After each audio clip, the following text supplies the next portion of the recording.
அனைவருக்கும் இனிய காலை வணக்கம். காலை சக்கரம் நாளை நமது நிகழ்வின் இன்றைய சிறப்பு நிகழ்வு துவங்கப்பட உள்ளது. ரோட்டரி மாவட்டம் 2981 மாவட்ட ஆளுநர் ரோட்டரி எஸ் பாஸ்கரன் அவர்களின் சீரிய தலைமையில் சிறப்பாக நடைபெற்று வரும் காலைச்சக்கரம் நாளை நமது நிகழ்வினை இன்று நமக்கு இணைந்து கிட்டத்தட்ட 9 நாட்களாக இணைந்து வழங்கி சிறப்பித்து நல்ல ஒரு சிறப்பானதொரு நிகழ்வை ஏற்படுத்தி கொடுத்துக் கொண்டிருக்கும் ரோட்டரி கிளப் ஆஃப் கும்பகோணம் சங்கத்திற்கு நெஞ்சார்ந்த நன்றிகளையும் வாழ்த்துக்களையும் தெரிவித்துக் கொள்கிறோம். அந்த வகையிலே இன்று நமக்கு ரோட்டரி கிளப் ஆஃப் கும்பகோணம் மண்டலம் 15 உதவியாளர் ரோட்டேரியன் மணிமாறன் அவர்களுக்கும், ரோட்டரி கிளப் ஆஃப் கும்பகோணம் சங்கத்தின் தலைவர் ரோட்டேரியன் இசையாசு அவர்களுக்கும், செயலாளர் ரோட்டேரியன் சந்திரசேகர் அவர்களுக்கும், பொருளாளர் ரோட்டேரியன் வெங்கட்ராமன் அவர்களுக்கும் மற்றும் அவர்களது சங்க உறுப்பினர்கள் அனைவருக்கும் இந்த காலை வேளையிலே வாழ்த்துக்களையும் வரவேற்புகளையும் தெரிவித்துக் கொண்டு நிகழ்ச்சியின் முதல் நிகழ்வாக ரோட்டரி இறை வணக்கம். ரோட்டரி இறை வணக்கம் வாசிக்க வருகிறார் ரோட்டரி கிளப் ஆஃப் கும்பகோணம் சங்கத்தின் தலைவர் ரோட்டேரியன் இசையாசு அவர்கள். அனைவருக்கும் காலை வணக்கம். ரோட்டரி இறை வணக்கம். இறைவா, மனித குலத்தை படைப்பித்த தந்தையே, உயர்ந்த நிறைவான நன்னெறிகளை அடிப்படையாக கொண்ட ரோட்டரி கொள்கையால் இவ்வியக்க நிறுவனரை அவதூண்டுதல் செய்தமைக்கு நாங்கள் உமக்கு நன்றி சொல்லுகிறோம். உண்மையான ரோட்டரி மெய்ப்பொருளை ஆழமாக ஈர்த்து கொள்ளவும், அனைத்து மக்களிடையே தன்னம்பிக்கையையும் அமைதியையும் நிலைநாட்டி ஓய்வின்றி உழைக்கவும், நிறம், சமயம், தேசம் என்ற தடைகளை பாகுபாடுகளை நீக்கவும், பொருளாதார சமய தடைகளை களையவும், மேலும் மனிதத்துவத்தின் புனிதத்தையும் தொழிலின் மேன்மையையும் முறையாக புரிந்து கொள்வதன் மூலம் எல்லா குடும்பங்களும் எல்லா நாடுகளும் நட்புறவுடனும் தோழமையுடனும் வாழ்ந்திட உன் புனிதமான திருவடிகளை சுற்றி ஒன்று கூடி நீயே உண்மையான ஆதியந்தம் இல்லாத எல்லோரும் விரும்புகின்ற தந்தையே, இங்கே கூடியுள்ள ரொட்டேரியன்களாகிய நாங்கள் எங்களுக்கு உதவி செய்யும்படி உன்னை இறைஞ்சுகிறோம். நன்றி. நன்றி நன்றி சார். நிகழ்ச்சியின் அடுத்த நிகழ்வாக வரவேற்புரை.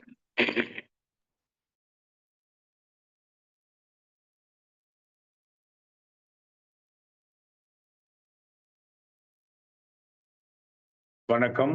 இன்றைய காலச்சக்கர நிகழ்வில் இணைந்து வழங்க எங்களுக்கு வாய்ப்பளித்த மாவட்ட ஆளுநர் எஸ் பாஸ்கரன் அவர்களுக்கு நன்றியை தெரிவித்துக் கொள்கிறோம்.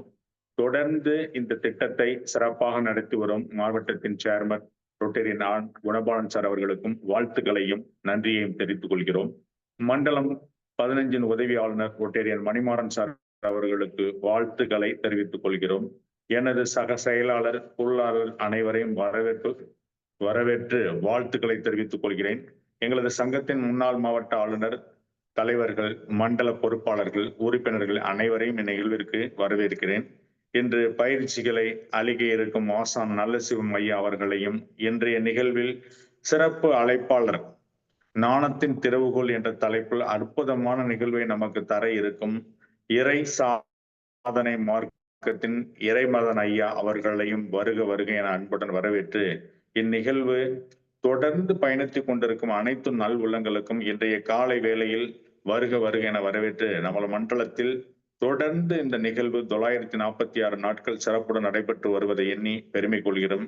இன்று எங்களது கும்பகோணம் ரோட்டரி சங்கம் இந்நிகழ்வை தொகுத்து வழங்குவதில் பெருமை கொள்கிறோம். மேலும் காலையில நம்ம எழுந்திருக்கும் போது 3 விஷயத்தை நம்ம கத்துக்கிறோம். என்ன கத்துக்கிறோம்னா, வைகறை பொழுது எழுந்தாவில் வாழ்நாள் குடிக்கும். 2வது, நம்ம என்ன சாப்பிடணும், இன்னைக்கு வரக்கூடிய பிரச்சனைக்கு அனைத்துக்கும் உணவு முறை தான் காரணம், வாழ்வியல் முறை தான் காரணம். வாழ்வியல் முறையை மாட்டிக்கிறோம். அடுத்தது என்ன கத்துக்கிறோம்னா, நம்மளுடைய சித்தர்கள் நம்ம கத்துக் கொடுத்த கலையை கத்துக்கிறோம். இது 3மே வாழ்க்கைக்கு தேவையான அடிப்படை விஷயம் என்பதை கத்துக் கொடுக்கும் நம்மளுடைய குணபாலன் ஐயா அவர்களுக்கு உங்களுடைய பலத்த கைத்தட்டலோடு இந்த நிகழ்வை தொடங்குகிறோம். இந்த நிகழ்வு உறுதியாக 1,00,000 நாட்களை கடக்கும் என்பதில் சிறிதளவும் ஐயமில்லை என வாழ்த்தி விடைபெறுகிறேன். நன்றி, வணக்கம். நன்றி நன்றி சார். நன்றி சார். நமக்கு அகிலா மேடம் சொல்லுவாங்க, அதாவது நீங்க ஒன்றும் செய்ய வேண்டாம், உடல் சரி, நீங்க எந்த அளவுக்கு ஆரோக்கியம் வேணும் அப்படின்னாக்கா காலை சக்கரத்தை வந்து ஒரு வாரம் கலந்துங்க. 1 வாரம் கலந்துகிட்டு நீங்க அதுக்கப்புறம் சொல்லுங்க, உங்களுக்கு வந்து அந்த காலை சக்கரத்துல வந்து எந்த பயனும் இல்லை அப்படின்னாக்கா நான் அதுக்கு பதில் சொல்றேன் அப்படின்னு சொல்லுவாங்க. அதே மாதிரி நம்ம கும்பகோணம் தலைவர் வந்து ஆரம்பிக்க நாள் முதல் இன்றைய வரைக்கும் கிட்டத்தட்ட 9 நாட்கள் கலந்து கொண்டு நம்ம காலச்சக்கரத்தை வந்து ரொம்ப அனுபவிச்சிருக்காங்கன்னு சொல்லலாம். உண்மையிலுமே வந்து இந்த காலச்சக்கரத்தோட பிரதிபலன் வந்து அவங்களுக்கு ரொம்பவே கிடைச்சிருக்குது. நம்மளோட காலச்சக்கரத்த பத்தி பல்வேறு கருத்துக்கள் சொல்லி, அதனுடைய புகழை நமக்கு எடுத்துரைத்து, இந்த காலச்சக்கரத்துக்கு மேலும் ஒரு மணிமகுடத்தை நமக்கு சூட்டியிருக்கும் கும்பகோணம் சங்கத்தின் தலைவர் ரொட்டேரியன் இசையாசு அவர்களுக்கு நம்ம இந்த நேரத்துல நன்றிகளையும், வாழ்த்துக்களையும் தெரிவித்துக் கொள்கிறோம். நன்றி, நன்றி சார். Thank you sir.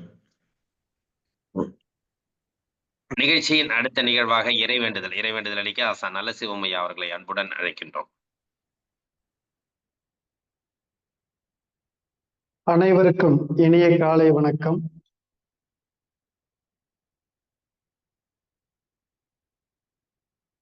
தெளிவு குருவின் திருமேனி காண்டல், தெளிவு குரு திருநாமம் செப்பல், தெளிவு குருவின் திருவார்த்தை கேட்டல், தெளிவு குரு சிந்தித்தல் தானே, தெளிவு குரு சிந்தித்தல் தானே.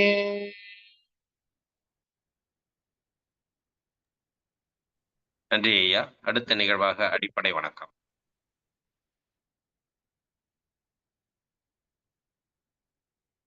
சின்முத்திரை நேராக அமர்ந்து நீண்ட மூச்செடுத்து ஆ உ இன் எழுத்துக்களை ஒவ்வொன்றாக உச்சரித்து பயிற்சியை தொடங்குவோம். ஆ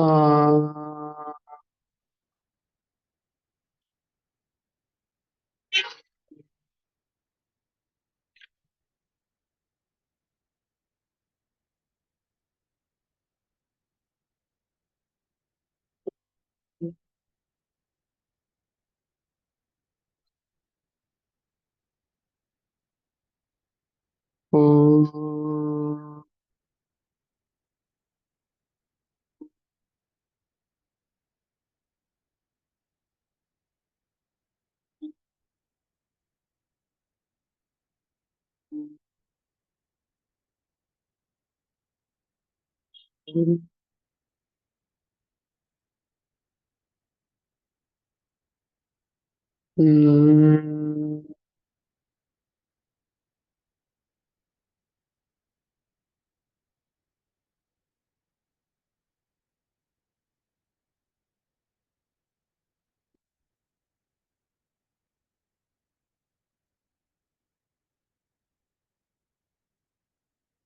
வைகறை துயிலெழு. அன்னைக்கு வணக்கம், தந்தைக்கு வணக்கம், ஆசான் அவர்களுக்கு வணக்கம். வைகறை துயிலெழு. அன்னைக்கு வணக்கம், தந்தைக்கு வணக்கம், ஆசான் அவர்களுக்கு வணக்கம். வணக்கம் ஐயா வெற்றி உறுதி, தன்னை சூழ்ந்ததறி வெற்றி உறுதி. வணக்கம் ஐயா வெற்றி உறுதி, தன்னை சூழ்ந்ததறி வெற்றி உறுதி. ஓய்வு. கைகள் நல்லா உரைச்சி கண்களை மூடிட்டு கண்கள் மேல வச்சு மெதுவா கையில உள்ளங்கையை பாருங்க. ஓய்வு. நன்றிங்க ஐயா. நிகழ்ச்சியின் அடுத்த நிகழ்வாக தொடர், அதாவது பாத்தீங்கன்னா தொடர்ச்சியா நமக்கு சூரிய வணக்கம், சந்திர வணக்கம் எல்லாத்தையும் சிறப்பா கொடுத்துட்டு இருக்காங்க. அந்த ஒரு சேர சூரிய வணக்கம், சந்திர வணக்கம் நமக்கு செய்யக்குள்ள எந்த அளவுக்கு நமக்கு அந்த பயன்கள் வருதுங்கிறத வந்து ஐயா வந்து நேரடியாகவும் எல்லாரையும் பார்த்து ஒரு அனுபவத்தையும் தெரிஞ்சுக்கிறாங்க. அப்படிங்கக்குள்ள நம்ம அந்த வீடியோல வந்து செய்யக்குள்ள எல்லாருக்குமே அந்த அனுபவங்கள் கிடைக்கக்கூடிய வாய்ப்புகள் இருக்குது. கண்டிப்பா உடற்பயிற்சி நாம் செய்வதை விட அவர்கள் ஆசான்கள் முன்னிலையில் நம்ம உடற்பயிற்சியை எந்த அளவுக்கு நம்ம வளர்த்துக்க முடியும் அப்படிங்கிறத வந்து நம்ம அந்த வீடியோ மூலியமா வந்து செஞ்சோம்னா இன்னும் ஒரு அருமையா இருக்கும் அப்படிங்கிறத இந்த நேரத்துல தெரிவிச்சுக்கிறோம். நன்றி. இந்த நிகழ்வு வந்து நமக்கு தொடர்ந்து சிறப்பா அளித்து கொண்டிருக்கும் ஆசான் அவர்கள் இன்றும் நமக்கு அந்த சூரிய வணக்கம், சந்திர வணக்கம், ஆசன பயிற்சிகள் மற்றும் மூச்சு பயிற்சிகளை சிறப்பா இன்னைக்கு கொடுக்க காத்துக் கொண்டிருக்கிறார்கள். இன்றைய வேளையில் அற்புதமான பயிற்சிகள் அளிக்க ஆசான் அவர்களை அன்புடன் கேட்டுக்கொள்கிறோம். நன்றி. நன்றிங்கய்யா. கால்களை நேரம் நீட்டிக்கிறோம்.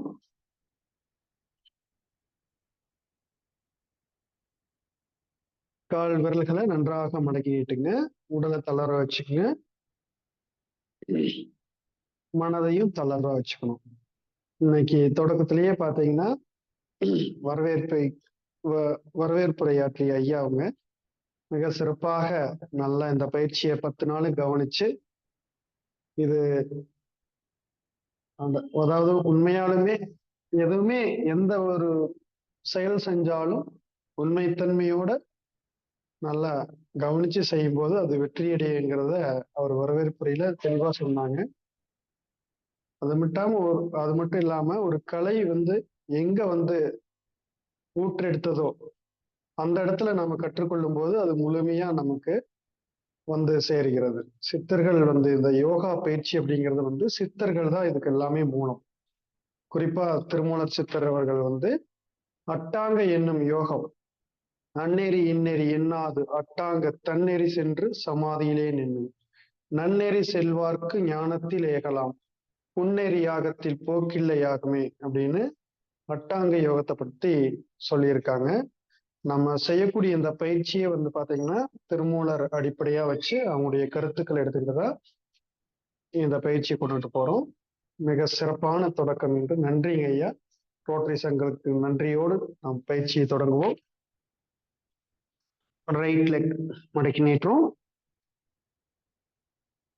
Left leg, right leg, left leg. நன்றாக மூச்சு தொடங்க.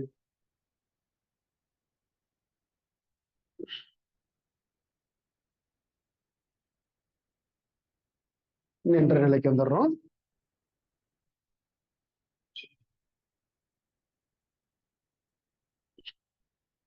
அப்படியே இடுப்புல கை வச்சுக்கங்க. இடுப்பு நல்லா வட்டமா சுத்துறோம். 1 2 3. அப்படியே ஆப்போசிட்டா 3 தடவை. 1 2 3. கைகள் நல்லா நேரா வட்டமா சுத்துங்க. 1 2 3. 1 2 3. Left hand 1 2 3. ஆப்போசிட் சுத்துங்க. 1 2 3. கைகள் நல்லா விரல்களை மடக்கி நீட்டுங்க. அப்படியே மணிக்கட்டு வட்டமா சுத்துறோம். முழங்கை நல்லா மடக்கி நீட்டுறோம்.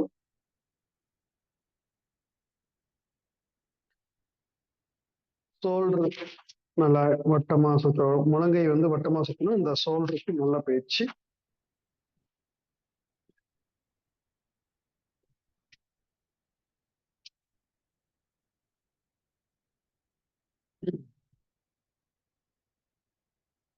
இடுப்புல கை வச்சுக்கோங்க. அப்படியே மேல அண்ணாந்து பாத்துருங்களா. பாடி டச் பண்றோம். Up down, up down, up down. அப்படியே ரைட் சைடு திருப்புங்க. Left right, left right, left. நல்லா மூச்சு விடுங்க.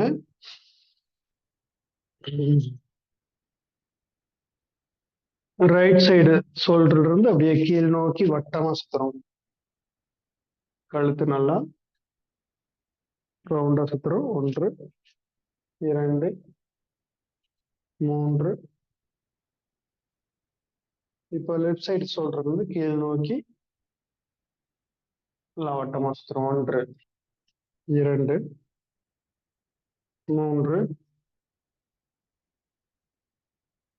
ஓய்வு. நன்றாக மூச்சு தொடுங்க.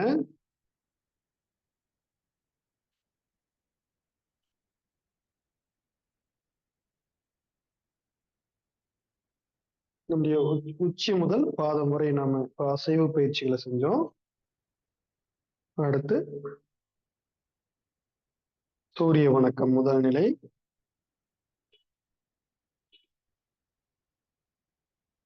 இரண்டாவது நிலை.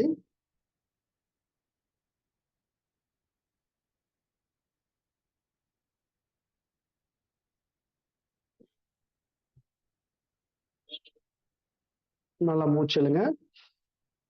மூன்றாவது நிலை.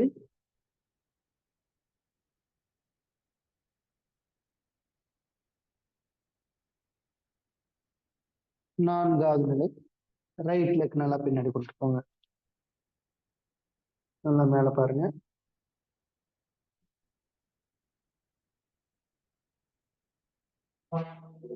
ஐந்தாவது நிலை. லெஃப்ட் லெக்கையும் பின்னாடி வச்சு குதிக்கால் நல்லா டச் பண்ணி நல்லா கையிலையும் கால்லையும் நல்லா பேலன்ஸ் பண்ணி நில்லுங்க. 6. கால் முட்டியை கீழே ஊனி நல்லா அமர்ந்த நிலைக்கு வந்து அப்படியே தாடை கீழ் கொண்டு வந்து டச் பண்ணுங்க.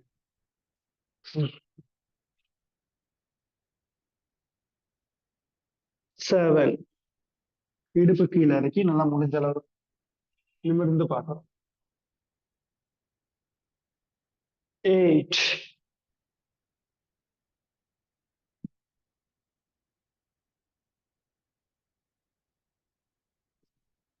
9. ரைட் லெக் எடுத்து முன்னாடி வைக்கிறோம். நல்லா மேல பாருங்க. 10. லெஃப்ட் லெக்கையும் கொண்டு வந்து ரைட் லெக்கோட சேர்த்து வச்சு பாதகஸ்தாசனம் நல்லா டச் பண்றோம்.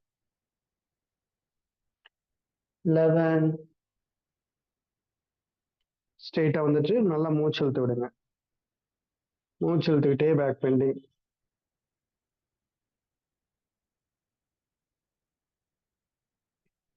ஸ்ட்ரெயிட்டா வந்துட்டு வணக்கம் திரை. சூரிய வணக்கம். நம்முடைய உச்சி முதல் பாதம் வரை நல்ல ரத்தோட்டம் போகும். நல்ல உடல் சுறுசுறுப்படையும். கண்களுக்கு நல்ல ஒரு பயிற்சி. அடுத்து சந்திர வணக்கம். ஒரு அடி கேப் வச்சுக்கிறோம் காலை. முதல் நிலை.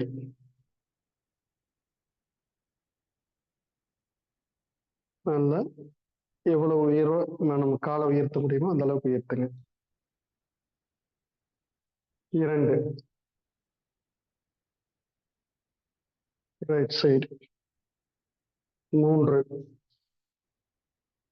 Left side. 4. ரைட் லெக் எடுத்து வி ஷேப்ல வச்சு கால் முட்டியை நல்லா மடக்கணும். 4. ஸ்ட்ரெயிட்டா வந்துட்டு ரைட் ஹேண்டு ரைட் லெக்ல டச் பண்ணணும். 5. ரெண்டு கையும் ரைட் லெக்ல டச் பண்ணி முட்டியில் டச் பண்ண ட்ரை பண்ணுங்க.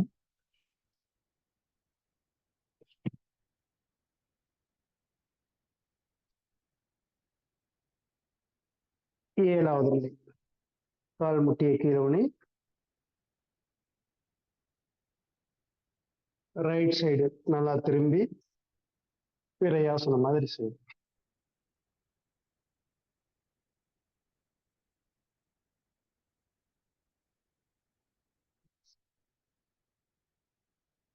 8வது.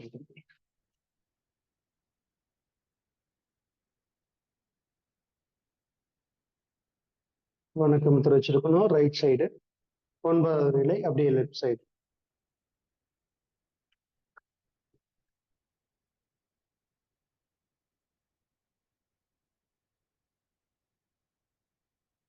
10வது நிலை. அப்படியே லெஃப்ட் சைடு நல்லா திரும்பி ரைட் லெக் பின்னாடி இருக்கணும். லெஃப்ட் சைடு திரும்பி விரையாசம்.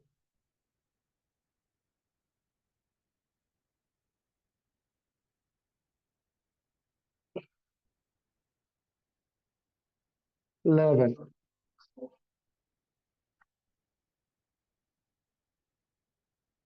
லெஃப்ட் லெக் முட்டியில் டச் பண்ணுங்க தலையை. 12. ரைட் ஹேண்ட் மேல கொண்டு போயிடுறோம்.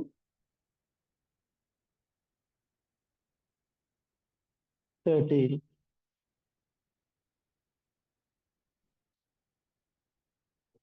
நடராஜாசன் நிலை. 40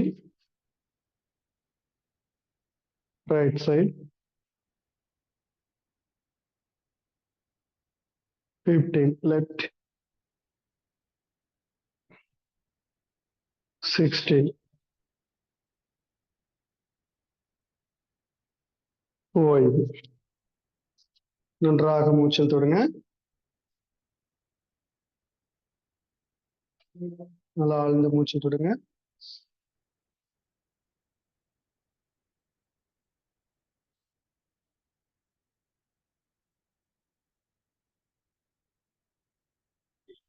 இப்போ லெஃப்ட் சைடு கால் எடுத்து வச்சு இன்னொரு முறை செய்யணும். 1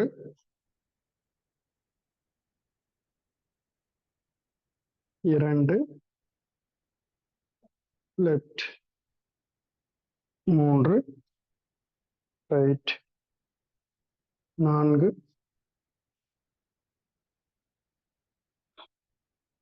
5 6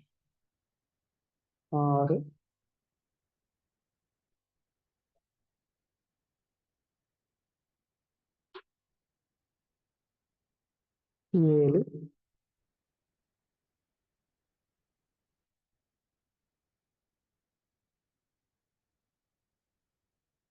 8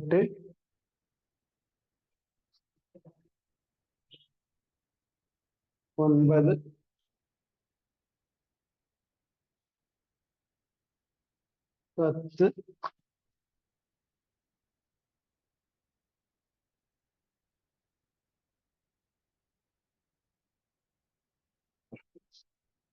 10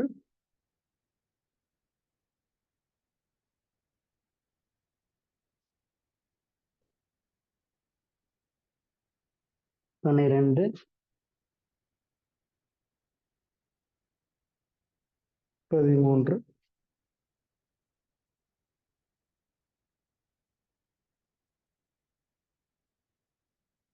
13 14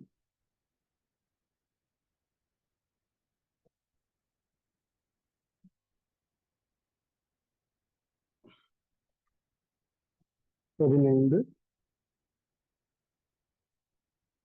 16 ஓய்வு. நன்றாக மூச்சில் தொடுங்க.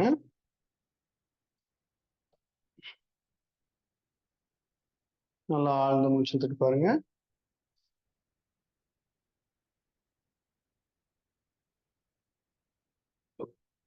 நமக்கு சுவாசம் பார்த்தீங்கன்னா இந்த 2 பயிற்சியிலையும் சூரிய வணக்கம் சந்திர வணக்கம் செய்யறதுனால வலது நாடியிலையும் நல்லா மூச்சு போகுது, இடது நாடியிலையும் நல்லா மூச்சு போகிறது.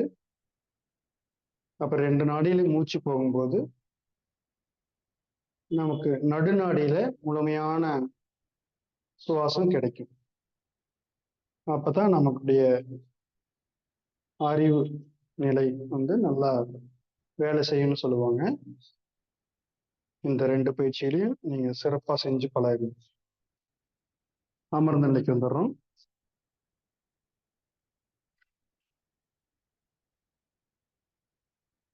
நன்றாக மூச்சு தொடுங்க.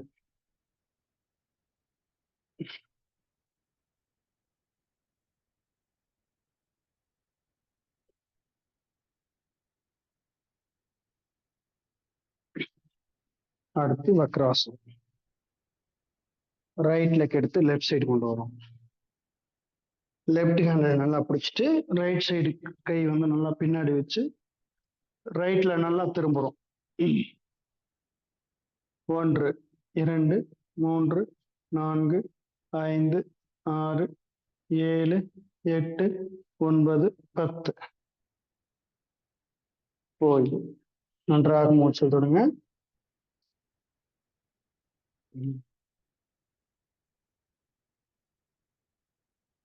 லெஃப்ட் லெக் மேல வச்சுக்கோங்க. ரைட் ஹேண்ட்ல பிடிச்சிருங்க. லெஃப்ட் சைடு நல்லா திரும்பி கைகளை வச்சு நல்லா திரும்பி பார்க்குறோம். 1 2 3 4 5 6 7 8 9 10 ஓய்வு. நன்றாக மூச்சில் தொடுங்க.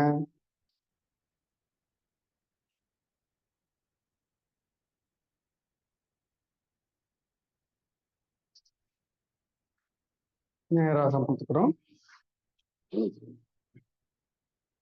லெஃப்ட் லெக் எடுத்து குதிக்கால் நம்ம உடம்போட மையத்தை இருக்கிற மாதிரி வச்சுக்கோங்க. ரைட் லெக் எடுத்து ஒட்டி வச்சுக்கோங்க. சுகாசனம். சின்மத்தில் வச்சு நேராக போடுறோம். நன்றாக மூச்சில் தொடுங்க.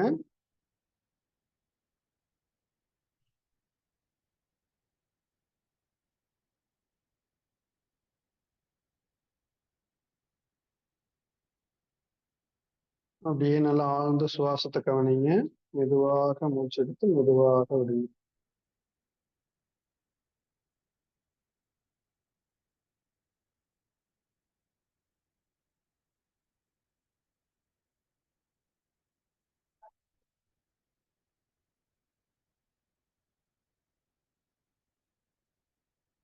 கபாலபதி.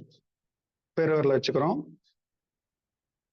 1 2 3 4 5 6 7 8 9 10 11 12 13 14 15 ஓய்வு. 2 கையில சின்னத்துல வச்சு நல்லா மூச்சை கவனிங்க.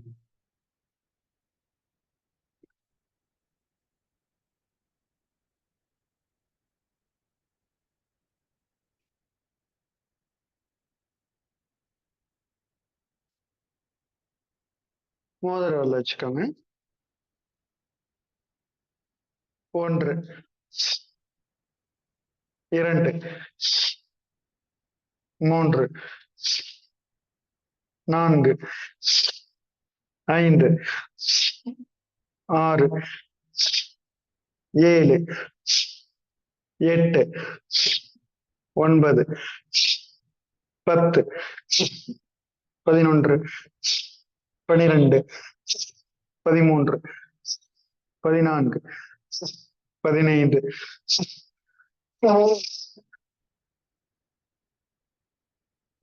கபாலபதி. 2 நாடியிலையும் நன்றாக காற்றை வெளியேற்றி நல்லா தூய்மைப்படுத்திக்கிறோம். நல்லா ஆழ்ந்த சுவாசம்.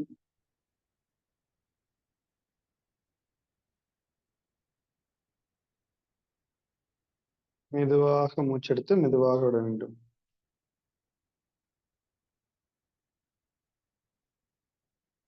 அடுத்து பஸ்திரியா. மூச்சை நன்றாக உள்ள இழுத்து வெளிவிடுறோம். 1 2 3 4 5 6 7 8 9 10 11 12 13 14 15 ஓய்வு. நன்றாக நல்ல வேகமா இருக்கும். இப்போ நாம மெதுவா சொல்றோம்.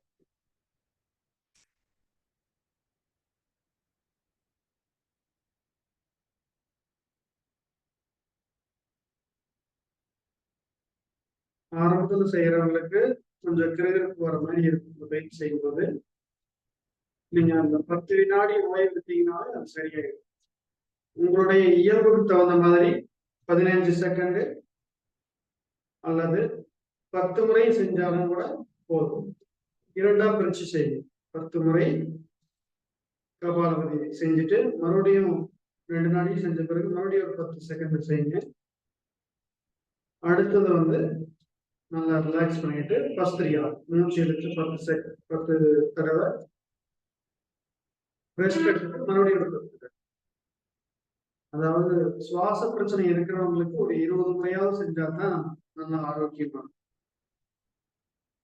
நல்லா சுவாசம் இருக்கிறவங்களுக்கு அப்படியே டைரக்டா நாம வந்து நாடி சுத்தி பிராணாயாமம் செய்யறதுக்கு தயாராகி அந்த பயிற்சி செய்ய ஆரம்பிச்சிடலாம்.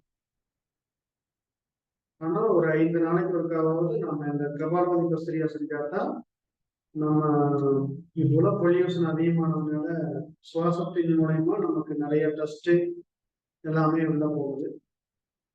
இப்ப இந்த கபாலபதி பஸ்திரியா செஞ்சோம்னா நம்முடைய நாடிகள் சுத்தமாகிறது, நுரையீரல் சுத்தமாகிறது, முழுமையான ஒரு உயிர் காற்றை சுவாசிக்க துணை செய்கிறது. நாடி சுத்தி பிராணாயாமம் மெதுவா எடுத்து மெதுவா இருக்கும். உங்களால எவ்வளவு நிறுத்தி செய்ய முடியுமோ அந்த அளவுக்கு நிறுத்திட்டு ஒரு காற்றை வெளியேற்று.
ரெண்டு ஏழு சின்னத்துல வச்சு நல்லா ஆழ்ந்து மூச்சு வருது.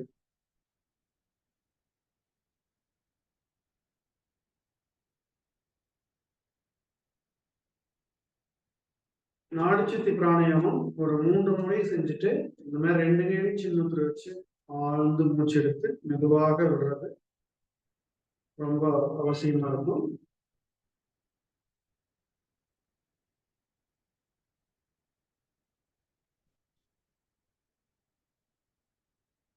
அந்த உடலை வந்து இயல்பு நிலைக்கு கொண்டு வந்துடலாம். 2 சைடு சின்னத்துல வச்சு செய்யணும். ஏன்னா நல்லா தம் கட்டி இழுப்பீங்க. இழுத்துட்டு ஒரு காட்டுக்கெல்லாம் ஒரு ரிலாக்ஸ் தேவைப்படுது அப்படின்னா இது மாதிரி நம்ம 2 கையில வச்சு மூச்சை கவனிக்கணும். இப்பதான் பயிற்சி செய்யறவங்களுக்கு வந்து அது ஒரு நல்ல இயல்பா இருக்கும். எப்பவுமே அந்த காற்றோட்டம் நமக்கு உள்ள போகும்போது நம்ம உள்ள இருக்கிறோம், வெளிவரும்போது வெளிவிடுறோம். அதுக்கு சப்போர்ட் பண்றோம், அவ்வளவுதான். நன்றாக மூச்சு வச்சு மெதுவா இருங்க.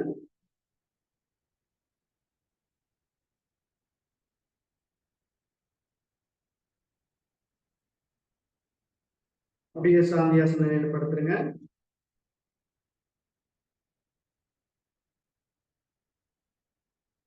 இந்த நல்லதொரு வாய்ப்பினை நமக்கு வழங்கிய ரோட்டரி சங்கங்களுக்கு நாம் மனமார்ந்த நன்றியை தெரிவித்துக் கொள்வோம். நன்றி ஐயா.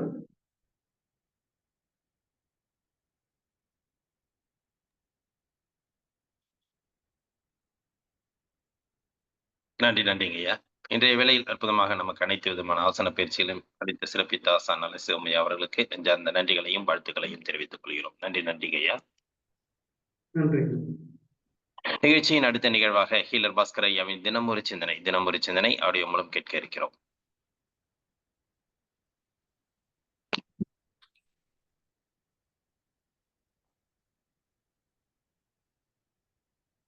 காலை வணக்கம். குழந்தை வளர்ப்பு முதல் வருடம் பாகம் 1. குழந்தையை முதல் வருடத்தில் வளர்க்கும் பொழுது நமக்கு சில சந்தேகம் எல்லாம் வருது. இந்த குழந்தை எப்படி வளர்க்கறதுன்னு. அது சம்பந்தமா சில யோசனைகள் எல்லாம் நம்ம பார்க்கலாம். குழந்தை பிறந்த உடனே அதை எப்படி சுத்தம் பண்றது அப்படின்னு கேட்டீங்கன்னா, ஒரு வெள்ளை கலர் பருத்தி துணி எடுத்துக்கணும். எடுத்துட்டு, வெள்ளை கலர் பருத்தி துணினா புரியலையா? White cotton cloth. சில பேருக்கு இப்படி சொன்னாதான் புரியும். ஒரு வெள்ளை கலர் பருத்தி துணி எடுத்துட்டு, நெய்யில இந்துப்பு போட்டு கலந்து அந்த காட்டன் துணிய அந்த நெய்யில நனைச்சு அதன் மூலியமா குழந்தைய துடைக்கணும். அப்படி தொடச்சிங்கன்னா இந்த குழந்தைக்கு மேல வெள்ளையா மாவெல்லாம் இருக்கும் இல்லையா, சளி, அழுக்கு, ரத்தம், தண்ணி எல்லாம் இருக்கும் இல்லைங்களா, அது கொஞ்சம் ஈஸியா வரும். இப்படி கம்ப்ளீட்டா அதை வச்சு தொடச்சிட்டு கடைசியா அந்த தொடச்ச துணி இருக்கு இல்லைங்களா, உச்சியில ஒரு 2 நிமிஷம் வைக்கணும். இது அந்த காலத்துல தாத்தா பாட்டி இந்த மாதிரி பண்ணுவாங்க. இந்த மாதிரி வெள்ளை கலர் பருத்தி துணியில நெய்யில இந்துப்பு கலந்து, ஒருவேளை இந்துப்பு ஒருவேளை உங்களுக்கு கிடைக்கலன்னா நீங்க சாதாரண உப்பு, கல்லுப்பு கலந்துக்கலாம். கலந்து அதுல துடைக்கிறது மூலியமா இந்த குழந்தை பிறந்த உடனே குழந்தைக்கு ஒரு பாடி பெயின் இருக்கு இல்லைங்களா, உடம்பு வலிக்கும் இல்லையா, அது சரியா போகும். அதே மாதிரி அம்மாவுக்கும் நான் சொன்ன மாதிரியே நீங்க கிளீன் பண்ணீங்கன்னா அம்மாவுக்கும் குழந்தை பெற்ற உடனே உடம்பு வலி இருக்கும், பாடி பெயின், அது உடனே நிவாரணம் கிடைக்கும். இந்த குழந்தையும் அம்மாவும் நல்லா பாதுகாப்பா இருப்பாங்க, நல்லா ஆரோக்கியமா இருப்பாங்க. இதுக்கு நம்ம இந்த வைத்தியத்தை ஃபாலோ பண்ணலாம். அடுத்தது, குழந்தைக்கு தலைக்கு என்ன வைக்கலாம் அப்படின்னு பல பேர்த்துக்கு சந்தேகம். ஒரு முதல் 3 மாசத்துக்கு விளக்கெண்ணெய் மட்டும்தான் வைக்கணும். இந்த மண்டை ஓடு இருக்கு இல்லைங்களா, குழந்தையோட மண்டை ஓடு, அது பாத்தீங்கன்னா கொஞ்சம் அப்படி இப்படின்னு இருக்கும், செட்டா இருக்காது.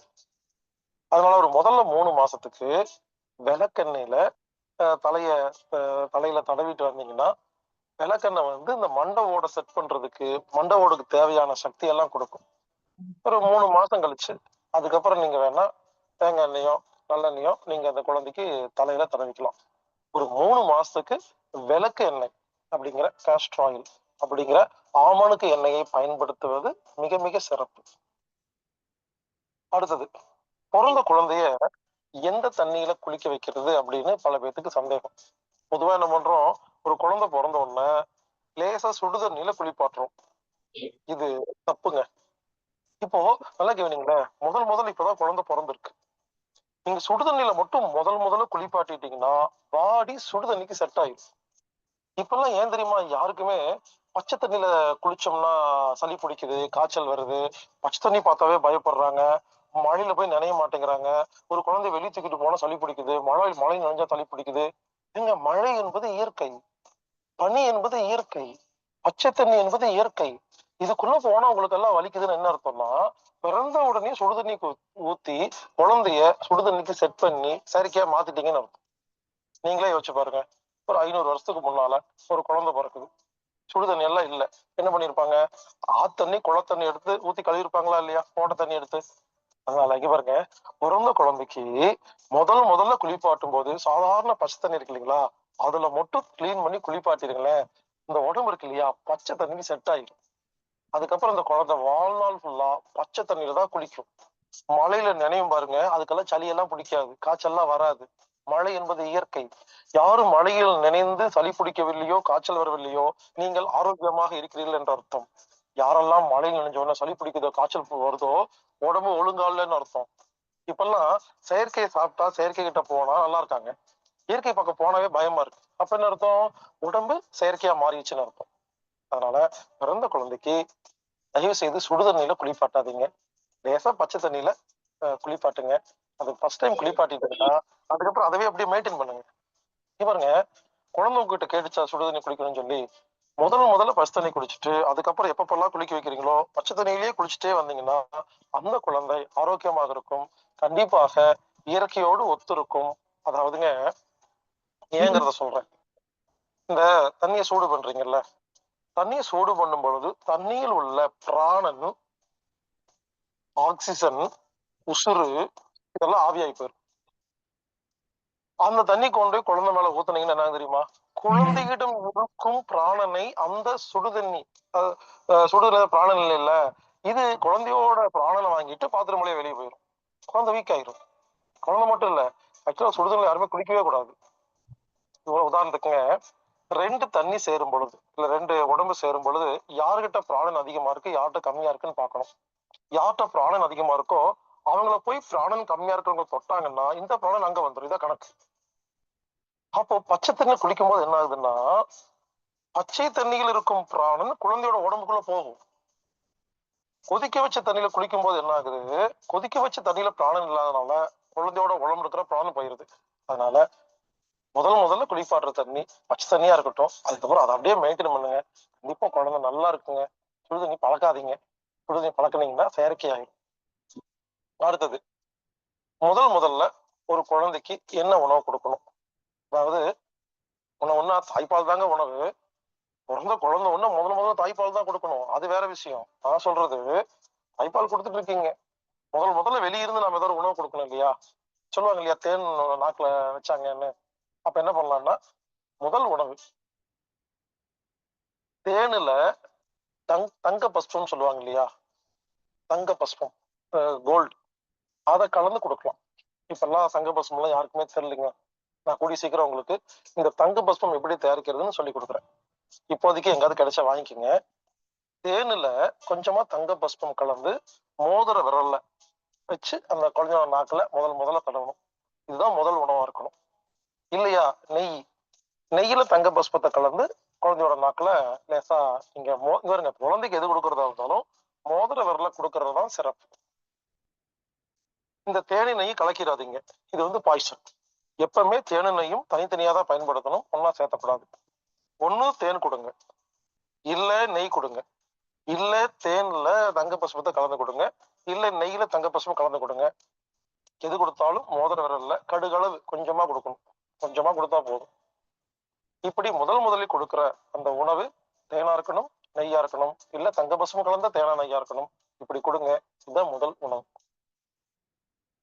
செழிக்கட்டும் விவசாயம், சீர்படட்டும் நிர்வாகம். மீண்டும் நாளை சந்திப்போம்.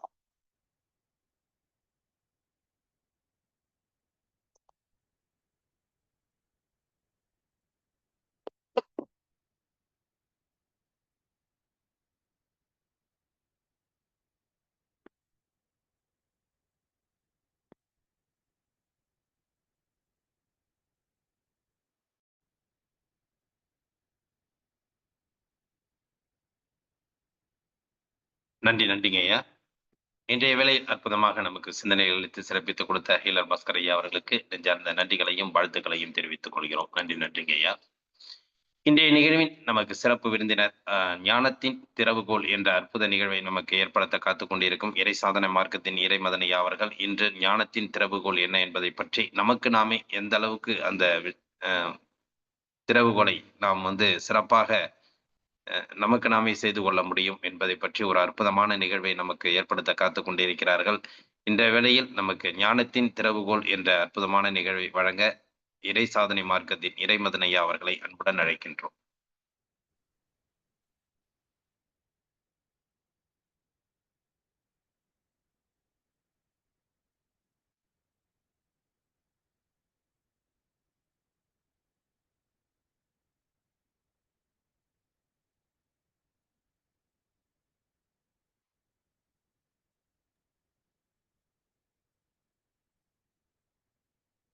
ஒரு மாத காலங்கள் மௌனம் இருந்து, அதாவது மார்கழி மாதம் முழுவதும் மௌனம் இருந்து ஒரு அற்புத நிகழ்வை ஏற்படுத்தி நமக்கு போன வாரம் ஒரு சிறு செய்தியை நமக்கு தெளிவுபடுத்தினாங்க. இன்று அந்த மௌனத்தின் சிறப்பு என்ன என்பதை பற்றி அற்புதமாக ஒரு நிகழ்வை நமக்கு சிறப்பாக கொடுக்க காத்துக் கொண்டிருக்கிறார்கள். அனைவரும் இந்த நிகழ்வை நாம் உள்வாங்கி ஒவ்வொருவரும் இந்த அற்புத நிகழ்வை ஏற்படுத்திக் கொள்ள வேண்டும் என்று அன்புடன் கேட்டுக்கொள்கிறோம். நன்றிங்க ஐயா. வாழ்க வளமுடன். வாழ்க வையகம், வாழ்க வையகம், வாழ்க வளமுடன். குரு வாழ்க, குருவே துணை. வாழ்க இறைநிலை, வாழ்க பிரபஞ்சம், வாழ்க வையகம், வாழ்க வளமுடன், வாழ்க வளமுடன். எல்லாம் வல்ல அருட்பேராற்றலையும் அதன் அனைத்து தன்மாற்ற நிலைகளையும் பஞ்சபூதங்களையும் பிரபஞ்ச அன்னையையும் நவக்கோள்களையும் அனைத்து உயிர்களையும் ஒரு சேர நினைந்து நன்றியுணர்வோடு வணங்கிக் கொள்வோம். ஆசான் அருட்தந்தை வேதாத்திரி மகரிஷி அவர்களே நம்மோடு சூக்குமமாக நிறைந்திருந்து இன்றைய தெய்வீக நிகழ்வுகள் அனைத்தையும் மிக சிறப்பாக நிகழ்த்தி கொடுப்பார். வாழ்க வளம், வாழ்க வளம், வாழ்க வளம். அன்பர்கள் அனைவருக்கும் இனிய வணக்கம். வாழ்க வளமுடன் என்ற வாழ்த்துக்கள். ரொம்ப மகிழ்ச்சி. ஐயா அவங்க சொன்னது போல மார்கழி மாதம் 30 நாட்கள் கிட்டத்தட்ட ஒரு 720 மணி நேரம் மௌனமாக இருப்பதற்கான ஒரு வாய்ப்பு இயற்கை கொடுத்தது. அது பெரிய விஷயம். அதற்கப்புறம் இப்போ அந்த மௌனத்துல ஒரு முடிவு எடுத்தோம். ஏன்னா மௌனம் என்பது அது எப்படி சொல்றதுன்னா, அது இப்படிதான் சொல்ல முடியாது.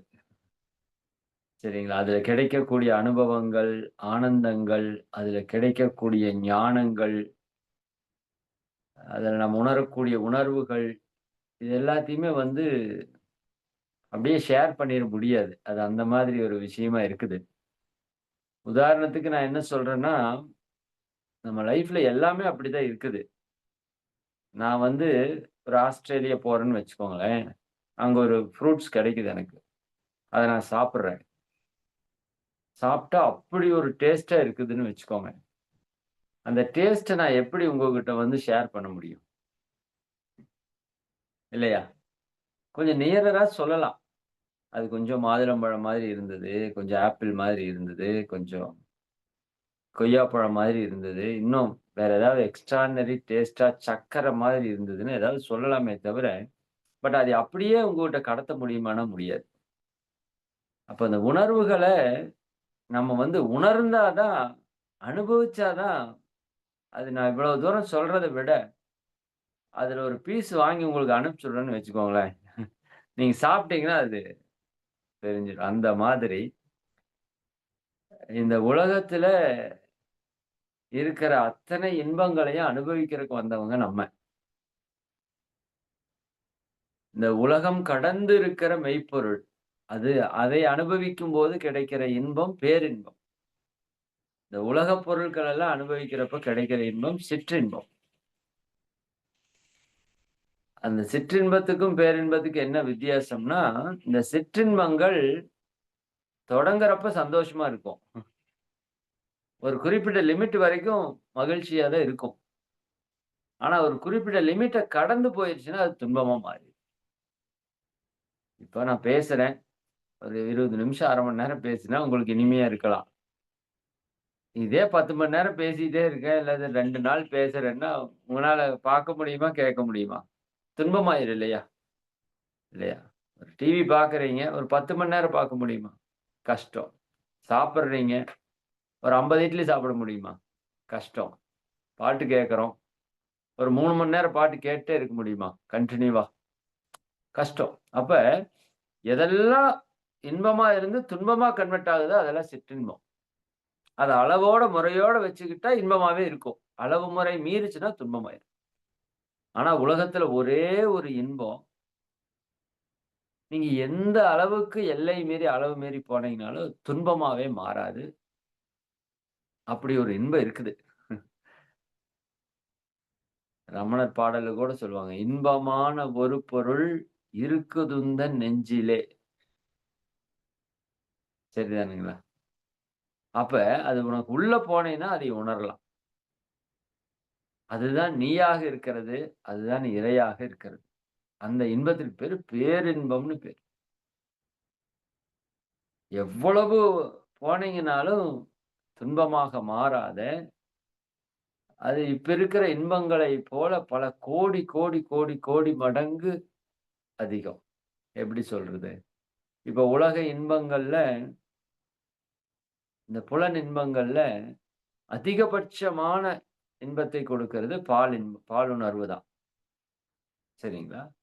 ஏன்னா அது 5 புலன்களும் சேர்ந்து இன்பத்தை கொடுக்குது. 2வது மகிழ்ச்சி சொல்லுவாங்க. இந்த கண்ணுல வர்றப்ப அந்த உயிர் ஆற்றல் காந்தமா செலவாகுது.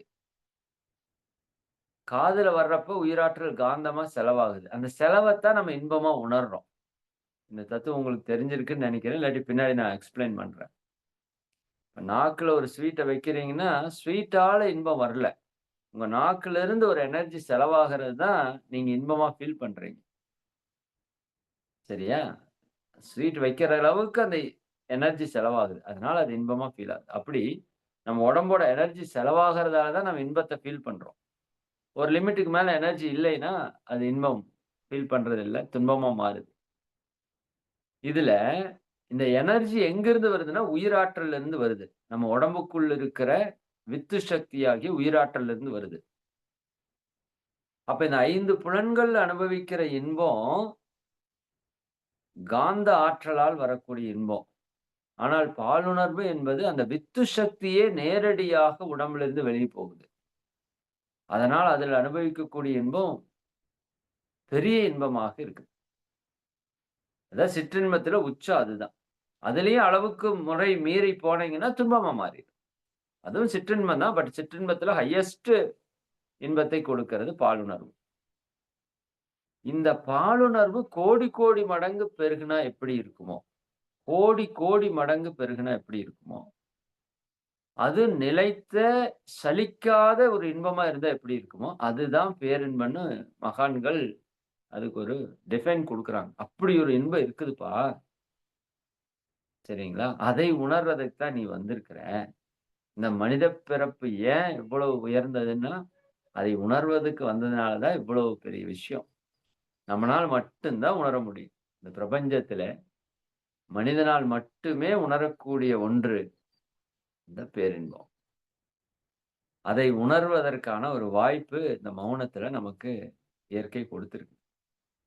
சரிங்களா? அப்ப அது எந்த விதத்துல நம்ம சொல்லி ஆ சொல்ல முடியாது. மகரிஷி சொல்லுவாங்க, "மோன நிலையின் பெருமையினை."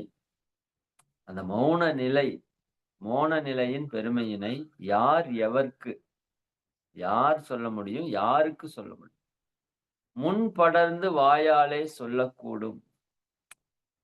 வார்த்தைகளால் அதையெல்லாம் சொல்ல முடியாதுப்பா. அது அப்படி ஒரு இன்பம். அது அதுவா கரைந்து நிற்கும்போது தான் அதை உணர முடியும். அதை உணர்வதற்கு எல்லாரையும் தூண்டலாம். இல்லையா?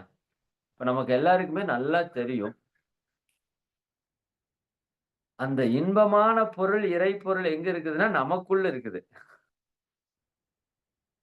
வெளி எங்கேயுமே இல்ல. கடந்து உள்ளே சென்றால் கடவுளை காணலாம், கடவுளை உணரலாம். எல்லா மனிதருக்குள்ளயும் இருக்குது. ஒவ்வொரு உயிருக்குள்ளயும் இருக்குது. ஆன்மான்னு சொல்றோமே, அதுதான் இறை தன்மை கொண்ட ஒரு சக்தி, ஒரு நிலை. அப்ப அதை உணர்றதுக்கு தான் இந்த மனித பிறவியே எடுத்திருக்கிறோம். அப்ப அது ஏன் தன்னை உணராம இருக்குதுன்னா, நம்முடைய கர்ம வினைகள். நாம பல லட்சம் ஆண்டுகளா டிராவல் பண்ணி வர்றோம். நாம பெற்றோரா இருந்தோம், தாத்தா, பாட்டியா இருந்தோம். அதுக்கு முன்னாடி பல லட்சம் தலைமுறையா டிராவல் ஆகி வர்றோம். இத்தனை தலைமுறையில நம்ம பெற்ற அனுபவங்கள், நாம் செய்த நன்மை, தீமை எல்லாம் பாவ புண்ணியங்களாக நம்மகிட்ட இருக்குது. நம்ம உயிர்ல பதிவாயிருக்கு. இந்த பாவ புண்ணியங்கள் நம்மை இறைவனை அடையறதுக்கு தடையா இருக்கு. அப்ப இவற்றையெல்லாம் கழித்து அந்த இறைத்தன்மை அடையறதுக்கு தான் இந்த பிறவி எடுத்திருக்கிறோம். நல்லா புரிஞ்சுக்கணும். இத செய்யாம விட்டுட்டா, நீங்க வேற எத சாதிச்சும் இந்த வாழ்க்கையில பிரயோஜனம் இல்ல. பிறவியே வீணா போயிரும். இந்த பிறப்பெடுத்த நோக்கம்னு ஒண்ணு இருக்கு இல்லையா? அது இறைவனை உணர்றதுக்கு தான் வந்திருக்கிறோம். நம்ம எல்லாருமே, இந்த உலகத்துல இருக்கிற அத்தனை மனிதர்களுமே. இதுல என்ன ஒரு வருத்தமான செயல்னா, இதுல எத்தன பேருக்கு இது தெரியும்னே தெரியல. இந்தியா ஞான பூமி, புண்ணிய பூமி, ஆன்மீக பூமின்னு சொல்றோம். இங்கேயே பல கோடி மக்களுக்கு எதுக்கு பொறந்தோம்னே தெரியல. அதான் இப்ப இருக்கிற ஃபேக்ட்.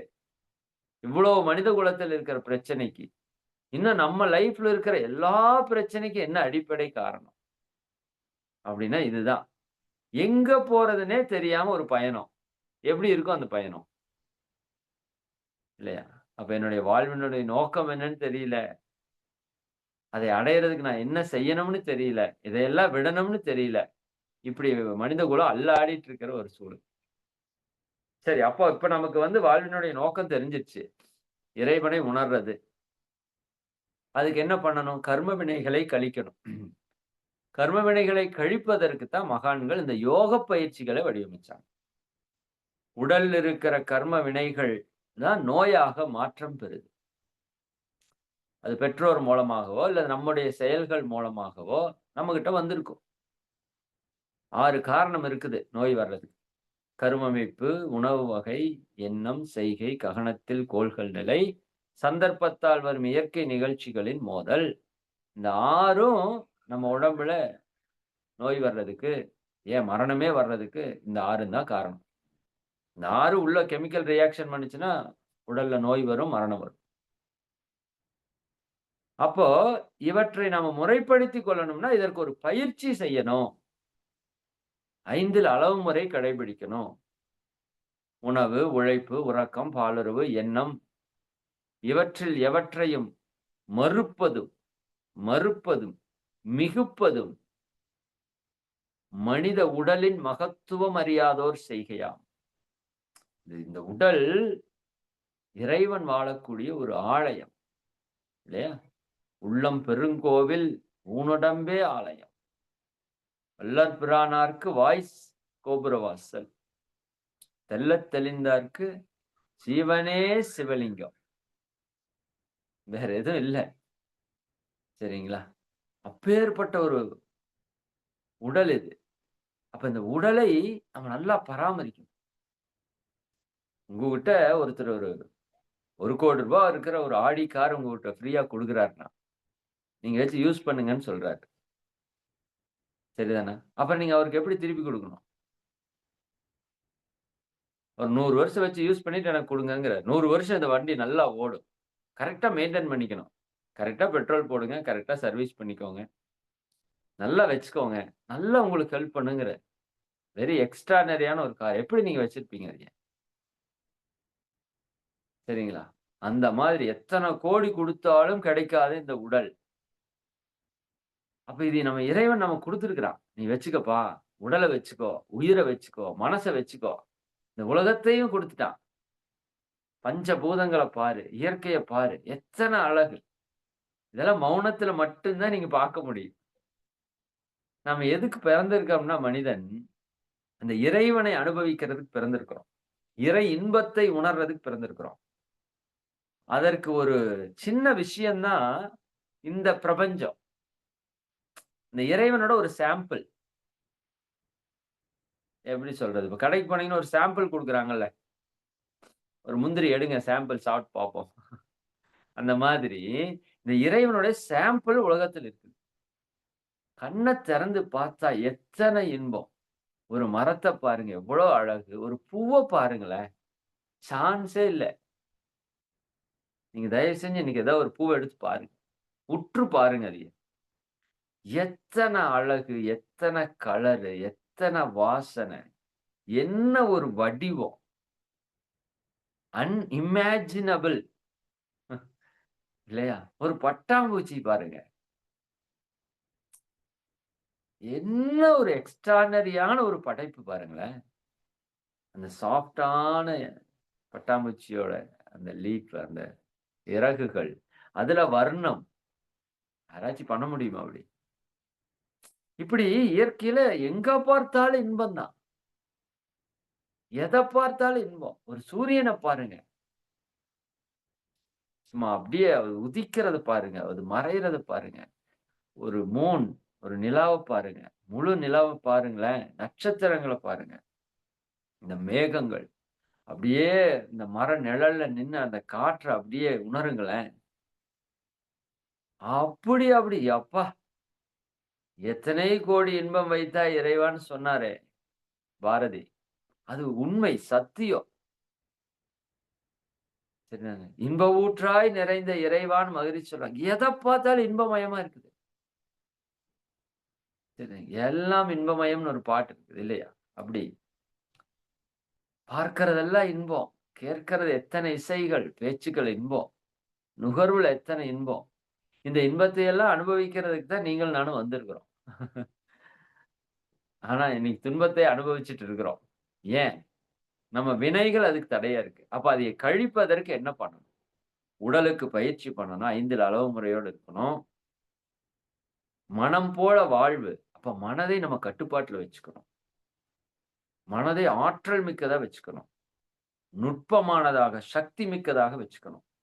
மனம் அறிவினுடைய கட்டுப்பாட்டிலே. அதாவது நம்முடைய கட்டுப்பாட்டுல மனம் இருக்கணும். மனம் போல வாழ்க்கை. அப்ப என்னுடைய கட்டுப்பாட்டிலே மனம் இருக்கணும். அதுக்கு நான் நல்லா தியானம் பண்ணணும். தீய குணங்கள் என்கிட்ட இருக்குது கொஞ்சம். அதுதான் நான் துன்பப்படுறதுக்கு காரணம். யோசித்து பாருங்க. ஆசைதான் துன்பத்திற்கு காரணம்னு சொல்லிட்டார். தேவை துன்பத்திற்கு காரணம் அல்ல. நல்லா புரிஞ்சுக்கோங்க. புத்தர் அதைத்தான் தெளிவா சொன்னார். தேவை துன்பத்திற்கு பசி எடுக்குது. இப்ப சாப்பிடுறீங்க. இப்ப துன்பம் வருமா? வராது. ஆனா இப்ப பசியே இல்ல. மனசு ஆசைப்படுது. அது சாப்பிட்டா நல்லா இருக்குன்னு. இப்ப சாப்பிட்டா துன்பம் வருமா? வரும். அப்ப உடல் கேட்டு கொடுத்தால் துன்பம் இல்ல. ஆசைப்பட்டு செஞ்சா அது துன்பம். ஆசைதான் துன்பத்திற்கு காரணம். அப்ப தீய ஆசைகளை விட்டுட்டு நல்ல விஷயங்களை வச்சுக்கோங்கன்னு மகரிஷி சொல்றாங்க. அதற்கு தற்சோதனை பயிற்சின்னு ஒண்ணு குடுக்குறாங்க. எண்ணம் ஆராய்தல், ஆசை சீரமைத்தல், சினம் தவிர்த்தல், கவலை ஒழித்தல் என்று அற்புதமான தற்சோதனை. இந்த தற்சோதனை உச்சகட்டமான தற்சோதனை நான் யாருங்கிற தற்சோதனை. இதெல்லாம் உங்களுக்கு இன்னும் எடுக்கல. இனிதான் எடுக்கணும். அப்ப அந்த நான் யாருன்னு ஒரு விஷயம் இருக்கு பாருங்க. அது தெரிஞ்சிருச்சுன்னா எல்லா பிரச்சனையும் சால்வ் ஆயிடும். தன்னை அறிய தனக்கொரு கேடில்லை. நல்ல அந்த வார்த்தையை அண்டர்லைன் பண்ணிக்கணும். தன்னை அறிய தனக்கொரு கேடில்லை. தன்னை அறியாமல் தானே கெடுகின்றார். நம்மளை யாரும் கெடுக்கல. நம்ம தான் கெடுக்கிறோம். சரிதானுங்களா? தீதும் நன்றும் பிறர் தர வாரா. அப்ப என்னை அறியணும் இல்ல? என்னை அறியறதுக்கான தகுதி என்னன்னா, கவலை இல்லாம இருக்கணும். கோபம் இல்லாம இருக்கணும். பேராசை இல்லாம இருக்கணும். நல்ல எண்ணத்தோடு இருக்கணும். இவ்வளவுதான். இதான் தகுதி.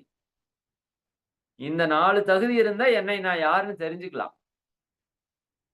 இன்னும் என்னை யாருன்னு நான் தெரிஞ்சுக்கிட்டேன்னா இந்த 4ம் தானா போயிடும். 2மே 2 in 1.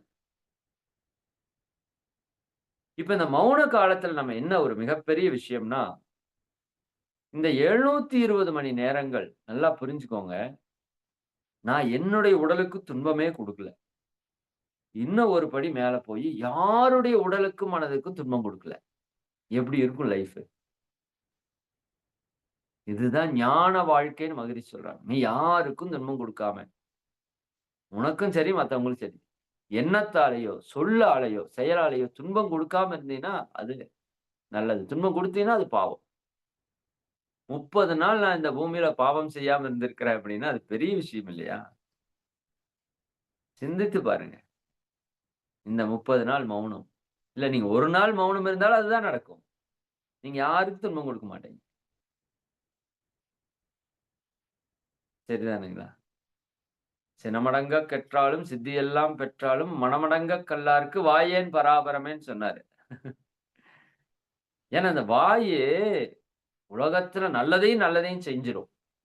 சாக போறவனு கூட நீங்க கொஞ்சம் பேசி அவனை கூட்டிட்டு வந்துடலாம். ஆனா நல்லா இருக்கிறவனை கூட சாகடிக்க வச்சிடும் இந்த வாய், நாக்கு. உலகத்தின் மிகச்சிறந்த புண்ணியத்தை கொடுக்கிற கருவி நாக்கு. உலகின் மிகப்பெரிய பாவத்தை செய்யற கருவி நாக்கு. எத்தனை வார்த்தையை பேசி எத்தனை பேரோட மனசை காயப்படுத்திடுது. எவ்வளவு பாவத்தை வாங்கி கட்டிக்குது. அதே சமயம் எவ்வளவு நல்லது செஞ்சு எத்தனை புண்ணியம் செய்யுது. இந்த நாக்கு கவனமா இருந்தா தான் இந்த நாக்கு யூஸ் பண்ணணும். இல்லாட்டி யூஸ் பண்ணக்கூடாது. ஒருத்தருக்கு நல்லது செய்யறோம், எனக்கு நல்லது பிறருக்கு நல்லதா நடக்கும்னா வார்த்தையை பேசணும். இல்லாட்டி வார்த்தையே பேச வேண்டான்றார் மகரிஷி. இனிய உளவாக இன்னாது கூறல் கனியிருப்ப இதெல்லாம் மௌனத்துல சாத்தியம்னு சொல்றேன். அந்த 720 மணி நேரங்கள் அல்லது நீங்க 24 மணி நேரம் இருந்தாலும் என்ன ஆகும்? மௌனத்துல நீங்க தொடர்ந்து இருக்கும்போது நீங்க தியானத்துல மிக தொடர்ந்து ஆழமாக பயணித்துக் கொண்டே இருக்க முடியும். எனக்கு இப்ப ஏஜ் என்னன்னு கேட்டீங்கன்னா, எனக்கு ஆக்சுவலா ஏஜ் 39.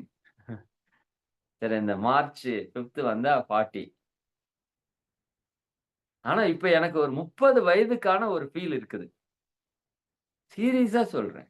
நீங்க என்னை பார்த்தீங்கனாலே உடம்பே எப்படி ஒரு 10 மாதம் ஒரு குழந்தை அம்மா வயித்துல இருந்து அப்படியே ஃப்ரெஷ்ஷா பிறந்து வர்ற மாதிரி, இந்த 1 மாசம் மௌனம் இருக்கிறப்போ, யாருக்கும் துன்பம் குடுக்கல. எனக்கும் துன்பம் இல்ல.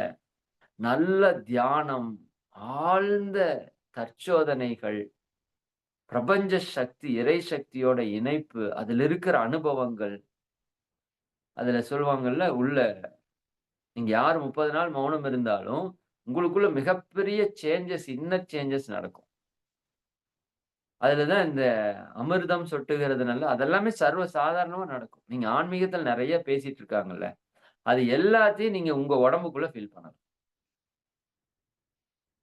உடம்பே இருக்கிறதே தெரியாது. எனக்கு சீரியஸா ஒரு 10 வருஷம் குறைஞ்ச மாதிரி தான் இருக்கு. எனக்கு 20 வயசுல நான் இருந்தா எப்படி இருக்கிறேனோ, அப்படி இருக்கிறேன் நானு. என்னோட உடம்ப நீங்க இப்ப செக் பண்ணீங்கனாலும், 20 இயர்ஸ் பசங்களோட உடம்புல எப்படி இருக்குமோ, சக்தியா இருக்கட்டும், உறுப்புகளோட இயக்கமா இருக்கட்டும், அது அப்படி இருக்குது எனக்கு. நான் ஃபீல் பண்றேன். இந்த மௌனம் அவ்வளவு ஒரு ஆற்றல் மிக்க ஒரு விஷயமா இருக்கு. அதனால தான் மிகப்பெரிய மகான்கள், ஞானிகளே மௌனமா இருக்கிறாங்களே. மகரிஷி வருஷம் 30 நாள் மௌனம் இருப்பாங்க. எத்தன 90 வயசு, 85 வயசு வரைக்கும் 30 நாள் தான் இருந்தாங்க. அப்புறம் கொஞ்சம் குறைச்சு 10 நாள், 15 நாள் அப்படி இருந்தாங்க. அவங்க எத்தன ஆண்டுகள் இருந்தாங்க. ஞானம் பெற்றதுக்கு அப்புறம் கூட இருந்தாங்க. ஏன்னா மௌனத்துக்கு அப்படி ஒரு ஆற்றல். இறைவனோட நீங்க கலந்தே இருக்கலாம். எப்பவுமே அந்த இறை இணைப்பிலேயே இருக்கலாம். அதுல உங்களுக்கு நெறைய அனுபவங்கள் கிடைக்கும். குறிப்பாக நம்ம வாழ்க்கைக்கான பாடங்கள் நெறைய கிடைக்கும். நாம எந்த இடத்துல எல்லாம் தவறு செய்றோம்? எதையெல்லாம் நம்ம சரி பண்ணணும்? நம்மை ஆற்றல் படுத்துவதற்கான நேரமாக இருக்கும். நம்மை சீர்படுத்துவதற்கான நேரமா இருக்கும். சரிங்களா? இப்ப மௌனம் மகரிஷி சொல்வாங்க. "மோனத்தில் அறிவு தோய்ந்து பிறந்தால், முன்வினையும் பின்வினையும் நீக்கக் கற்கும்." அதாவது இதுக்கு முன்னாடி நம்ம செய்த வினைகள் இருக்குல்ல, சஞ்சித பிராரப்த கர்ம வினைகள். நாம தெரிஞ்சோ, தெரியாமலோ, அறிந்தோ, அறியாமலோ எத்தனையோ கர்ம வினைகள் செஞ்சுட்டோம். அது எல்லாவற்றையும் அழிக்கக்கூடிய இடம் இந்த மௌனம். சரிங்களா? இதற்கு அப்புறம் நம்ம வினைகள் செய்யாமல் நம்மை காக்கக்கூடியது மௌனம். ஒவ்வொரு க்ஷணமும் என்னால அவேர்னஸா இருக்க முடியுதுங்க. இது பெரிய விஷயம். எனக்கு என்னோட லைஃப்ல நான் யோசிக்கிறேன். இத்தன 18, 19 ஆண்டுகளா நான் அடிக்கடி சொல்வேன். போன வருஷம் ஃபர்ஸ்ட் தடவ இருந்தேன். இந்த வருஷம் 2வது தடவ. போன தடவ நான் எடுத்து ஒரு மிகப்பெரிய உணர்ந்துகிட்ட விஷயம் என்னன்னா, 18 ஆண்டுகளாக நான் செய்த தியானங்கள், தற்சோதனையில் பெற முடியாத ஒரு அனுபவத்தை, ஒரு பக்குவத்தை போன வருடம் மௌனம் குடுத்தது. அப்ப இத பத்தி எனக்கு தெரியல. சொல்லியிருக்கிறாங்க நெறைய பேரு. ஆனா எனக்கு அந்த இன்னும் என்னோட என்ன சொல்றது? இப்படி உட்காரணும்னா உங்களுக்கு ஒரு பெரிய புண்ணியம் இருக்கணும். இல்லாட்டி நீங்க வைராக்கியமா இருக்கணும். 2ல ஏதாவது ஒண்ணு இருக்கணும். நீங்க 30 நாள், கடைசிக்கு 10 நாளாவது மௌனம் இருக்கணும். இருந்து பாருங்க. மிகப்பெரிய விஷயங்க இது. சாதாரண விஷயமே இல்ல. அப்படி உள்ள இருக்குதுங்க எல்லாம். சரியா? ஒரு பிச்சைக்காரன் கீழ அடியில ஒரு மிகப்பெரிய பொக்கிஷம். அத்தன கோடிக்கணக்கான பணமும், பொன்னும், பொருளும், வைரம், வைடூரியம் ஒரு இடத்துல அப்படியே கொட்டி, அது ராஜா காலத்துல தான் மூடி வச்சுட்டாங்க. அது ஒரு மலை மாதிரி அப்படியே இருக்குது. அது பார்க்கறப்ப மலை மாரி பண்ணி விட்டாங்க. அதுக்கு அடியில அத்தன கோடி கோடி இன்பம் இருக்கு. பொருள் இருக்கு. அதுக்கு மேல உட்கார்ந்து அவன் பிச்சை எடுத்துட்டு இருக்கான். "ஐயா, அம்மா ரூ. 1 போடுங்கம்மா, சோறு போடுங்கம்மா" அப்படின்னு இருந்தா, இது உங்களுக்கு அந்த கீழ இருக்கிற பொக்கிஷம் தெரியாம நீங்க அவன பார்த்தீங்கன்னா, அவன பிச்சைக்காரன்னு நெனைப்பீங்க. கீழ இருக்கிற பொக்கிஷமும் உங்களுக்கு தெரியுது. அவன பார்த்தீங்கன்னா, நீங்க அவன என்ன நெனைப்பீங்க? என்னடா கொடுமையா இருக்கு. சரிதானா? கொஞ்சம் தோண்டி எடுத்தீன்னா, உள்ள அத்தனை இருக்குடா. அப்படி தோணுமா இல்லையா? அந்த மாதிரி நம்ம எல்லாரும் உள்ளயே வச்சிருக்கிறோம் பொக்கிஷத்த. இன்பம் இருக்கு, அமைதி இருக்கு, ஆனந்தம் இருக்கு, பரமானந்தம், பேரானந்தம் எல்லாம் இருக்கு. எங்க இருக்கு? உள்ள இருக்கு. சரிங்களா? உள்ள போய் பார்க்காம, இந்த உலகத்துல வெளிய சுத்தி சுத்தி வாழ்க்கைய தொலைச்சுட்டோமே. அதுக்குன்னு உலக இன்பம் வேண்டான்னு சொல்லல. மறுபடியும் சொல்றேன். இந்த உலக இன்பத்தை அனுபவிப்பதே நீங்க இறை இன்பத்தை அனுபவிப்பதற்கு தான். சரிங்களா? நல்லா புரிஞ்சுக்கணும். வண்டி போகணும். ஒரு இலக்க அடையறதுக்கு தான் வண்டி போகணும். வண்டி போகணுங்கிறதுக்காக அல்ல. சரிதானா? அப்போ நிச்சயமா இந்த மௌனம் உங்கள வந்து மிகப்பெரிய லெவல்ல உயர்த்தி கொண்டு போகும். எனக்கு இந்த மௌனத்துல போன மௌனத்துல நெறைய அனுபவங்கள் இருந்தது. என்னோட மௌனம் பற்றிய சிந்தனை உரைகள் நீங்க கேட்டீங்கன்னா தெரியும். போன மௌனத்துல என்ன அனுபவம் கிடைச்சது. அதேபோல இந்த மௌனத்துல என்ன அனுபவம் கிடைச்சதுன்னு எங்களோட YouTubeல நான் ஒரு 3, 4 வீடியோ தொடர்ந்து பேசிட்டேன். அதனால போன முறை உங்களுக்கு பேசுறதுலயே நான் கொஞ்சம் அதுல பேசிட்டங்காட்டி எனக்கு ஒரு நிறைவு வந்துடுச்சு. ஆனா அது அப்படி ஒரு தாக்கம் உள்ள இருக்கும். நீங்க மௌனம் முடிக்கிறப்ப அந்த இன்பத்த உங்களுக்கு எப்படியாவது கொண்டாந்து கொட்டிறணும் அப்படின்னு ஒரு உணர்வு வந்து சொல்லிட்டே இருக்கும். அதுல மிக முக்கியமாக இந்த மௌனத்துல நான் உணர்ந்தது என்னன்னா, இப்ப நான் வந்து இறைவன், இறைவன் நம்ம சொல்லிட்டு இருக்கோம். இல்லையா? இது உங்க எல்லாருக்குமே தெரியும். நான் வந்து இறைவன், இறைவன். எல்லாம் வல்ல இறைவனே எல்லாமாக இருக்கிறான். மனிதனாக இருக்கிறான். சரிதானுங்களா? அது பரமாத்மா, இது ஜீவாத்மாவாக இருக்கிறது. இந்த ஆத்மாக்கு அழிவே கிடையாது. இந்த ஆத்மா எல்லையற்றது. இது பிறப்பற்றது. உங்களுக்கு எனக்கும் பிறப்பும் இல்ல, இறப்பும் இல்ல. இந்த உடல் பிறந்தது, உடல் அழியும். இந்த ஆன்மாவுக்கு பிறப்பு, இறப்பு. இப்படி எல்லாம் நெறைய சொல்லி நம்ம கேள்விப்பட்டிருக்கிறோம். இறைவன் எங்க இருக்கிறான்? தூண்ல இருக்கிறான், துரும்புல இருக்கிறான். இறைவன் இல்லாத இடமே இல்லை. இறைவன் தான் எல்லாத்தையும் இப்படி எல்லாம் நெறைய விஷயம் கேள்விப்பட்டிருக்கோம்ல. கேள்விப்பட்டா அதுக்கு பேரு இன்ஃபர்மேஷன். கேள்விப்பட்டா அதுக்கு பேரு ஒரு தகவல். ஜஸ்ட் ஒரு இன்ஃபர்மேஷன். இப்ப நான் உங்ககிட்ட பேசிட்டு இருக்கிறது ஒரு இன்ஃபர்மேஷன். நான் ஒரு மௌனத்தை பற்றிய ஒரு இன்ஃபர்மேஷன் உங்களுக்கு குடுக்குறேன். இது நீங்க என்ன பண்ணணும்? கன்ஃபார்ம் பண்ணணும். கன்ஃபர்மேஷன் பண்ணணும். இதை உறுதி செய்யணும். எப்ப உறுதி செய்ய முடியும்? நீங்க உண்மையா சிந்திச்சு செஞ்சு பார்த்தா தான் அது உறுதியாகும். உதாரணத்துக்கு நான் ஒண்ணு சொல்றேங்க. கபாலபதின்னு ஒரு பயிற்சி பண்ணீங்கன்னா, உங்க உடம்புல கெட்ட கழிவு காற்றெல்லாம் வெளிய போகும். உடம்புல இருக்கிற கார்பன் டை ஆக்சைடு டோட்டலா கழிவு மொத்தம் வெளிய போகும். இந்த நுரையீரல் மண்டலமே சுத்தமாகும். பிரெயின் செல்ஸ் எல்லாம் அப்படியே அபரிவிதமா வேலை செய்யும். கபாலம் ஒளி வீசறக்கு ஆரம்பிக்கும். உங்க மூளை செல்கள் அற்புதமா இயங்கும். உடல் முழுக்க ரத்த ஓட்ட, வெப்போட்ட, காற்றோட்டம் நல்லா ஓடும். உடம்பு சுறுசுறுப்பா இருக்கும். உடம்புல நோயே வராதுன்னு நான் சொல்றேன். இது ஒரு இன்ஃபர்மேஷன். இப்ப நீங்க என்ன பண்ணணும்? கன்ஃபார்ம் பண்ணணும். எப்படி? நீங்க அந்த கபாலபதிய செய்யணும். பிராக்டிஸ் பண்ணணும். ஒரு 2 நாள் பிராக்டிஸ் பண்ணா உங்களுக்கு தெரிஞ்சிரும். பாடியில ஒரு சேஞ்ச் தெரியுமில்ல? ஆமாப்பா. அது பண்ண உடனே தெரியும். கபாலபதி பண்ணுன உடனே பிரெயின் செல்ஸ் அப்படியே தெறிக்கிறக்கு ஆரம்பிக்கும். ஏன்னா அவ்வளோ ஆக்ஸிஜன் போனோனேயும் அது அப்படியே தெறிக்கும். இப்ப பிரெயின் செல்ஸ் நல்லா வேலை செய்யும். அப்போ இதை நீங்க கன்ஃபார்ம் பண்ணணும்னா பிராக்டிஸ் பண்ணணும். பயிற்சிய. அப்போ உங்களுக்கு ஏதோ டிரான்ஸ்ஃபார்ம் ஆயிரும். ஓ! கபாலபதி பண்ணா உடம்பு சூப்பரா இருக்குதுன்னு நீங்க கன்ஃபார்ம் பண்ணி, நீங்க அதுவா டிரான்ஸ்ஃபார்ம் பண்ணி பண்றக்கு ஆரம்பிச்சுருவீங்க. இப்பதான் பெனிஃபிட். பட் வெறும் இன்ஃபர்மேஷனா இருக்கிறதால பெனிஃபிட்டா? பெனிஃபிட் இல்ல. அதை நீங்க பிராக்டிஸ் பண்ணி, ஆமா இவர் சொன்னது உண்மைதான் கன்ஃபார்ம் பண்ணி, அதை நீங்க ரெகுலரா கடைபிடிச்சீங்கன்னா டிரான்ஸ்ஃபர்மேஷன். அண்டர்ஸ்டாண்ட் ஆச்சா? தகவலை பெறுகிறோம், பிராக்டிஸ் பண்றோம், அதை என்னோடதா மாத்திக்கிறேன். இப்போ ஓகே. அதான் முழுமை. இப்ப நான் ஒரு சிந்தனை உங்களுக்கு குடுக்குறேன். நீங்க வந்து இறைவன் என்று ஒரு சிந்தனை குடுக்குறேன். இப்ப நீங்க என்ன பண்ணணும்? திங்க் பண்ணணும். சரிதானுங்களா? உட்கார்ந்து யோசிக்கணும். இப்ப பிராக்டிஸா பயிற்சியா குடுத்தா பயிற்சி பண்ணிடுறோம். சிந்திக்கிறது ஒரு பிராக்டிஸ். இப்ப உண்மையாலுமே நீங்க இறைவன் தானா? மகரிஷி மகான்கள் சொன்னது உண்மையா? சத்தியமா? நீங்க ஆத்மானா அழிவற்றவங்களா? இறைவன் தான் நீங்களா இருக்கீங்களா? இறைவன் தான் எல்லாமா இருக்கிறானா? எப்படி தெரியும்?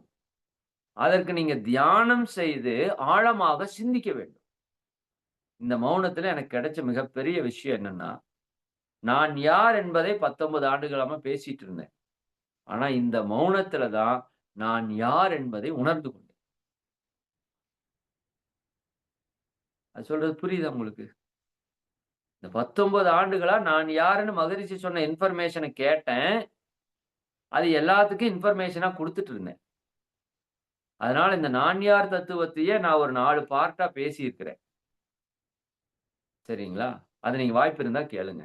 என்னுடைய பழைய உரைகளுக்கும், இந்த மௌனத்திற்கு பிறகு என்னுடைய பார்வைக்கும் மிகப்பெரிய வித்தியாசம் இருக்குது. உணர்வு ரீதியாக. ஒன்ற உணர்ந்து சொல்றோம்னு சொல்றோம்ல. இப்ப நான் யார் என்பது எனக்கு உணர்த்தப்பட்டதுன்னு நான் சொல்றேன். நான் எப்படி இருக்கிறேன்? இறைவனே எப்படி நானாக இருக்கிறேன்? சரிங்களா? அது மௌனத்தில் உணர்த்தப்பட்டது. இந்த மாரி எல்லாருக்கும் நடந்தது. எனக்கு மட்டும் இல்ல. நீங்க இருந்தா உங்களுக்கும் நடக்கும். இந்த வழியா போனா அவிநாசி வரும்னா, இந்த வழியா போனா யார் போனாலும் அவிநாசி வரும்.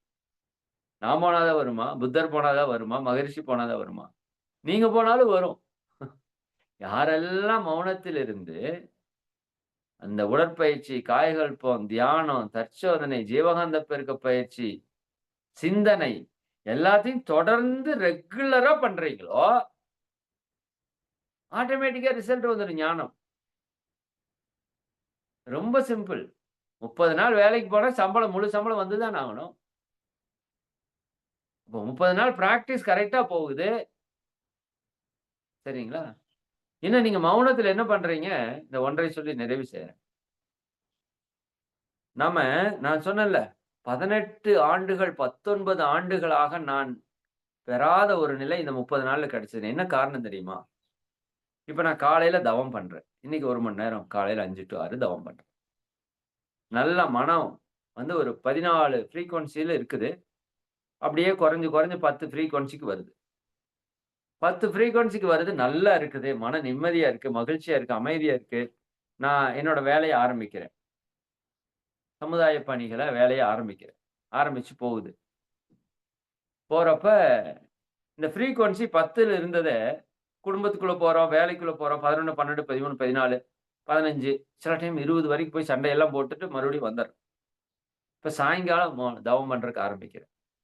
மறுபடியும் அந்த எனர்ஜி இறங்கி 10 வரைக்கும் வருது. சரிங்களா? அப்புறம் சாயங்காலம் கொஞ்சம் வேலை பார்க்கிறேன். 12, 13, 14 போயிருது. அப்புறம் தூங்கிர்றேன். 10க்கு வர்றேன், 15க்கு போறேன். 10க்கு வர்றேன். இப்படியே எத்தன வருஷம்? 19 வருஷம் ஆயிடுச்சு. சரிங்களா? இப்ப மௌனத்துல என்ன பண்றேன்? இன்னைக்கு காலையில 10க்கு வர்றேன். சாயங்காலம் வரைக்கும் அத அப்படியே மெயின்டெயின் பண்றேன். ஏன்னா பேசுறது இல்ல. யாரு கூடயும் சண்டை சச்சரவு இல்ல, கோபம் இல்ல, கவலை இல்ல, வெறுப்பு இல்ல, பயம் இல்ல, வஞ்சம் இல்ல, எதுவுமே இல்ல. இன்னும் எல்லாரும் நல்லா இருக்கணும்னு நெனைக்கிறேன்.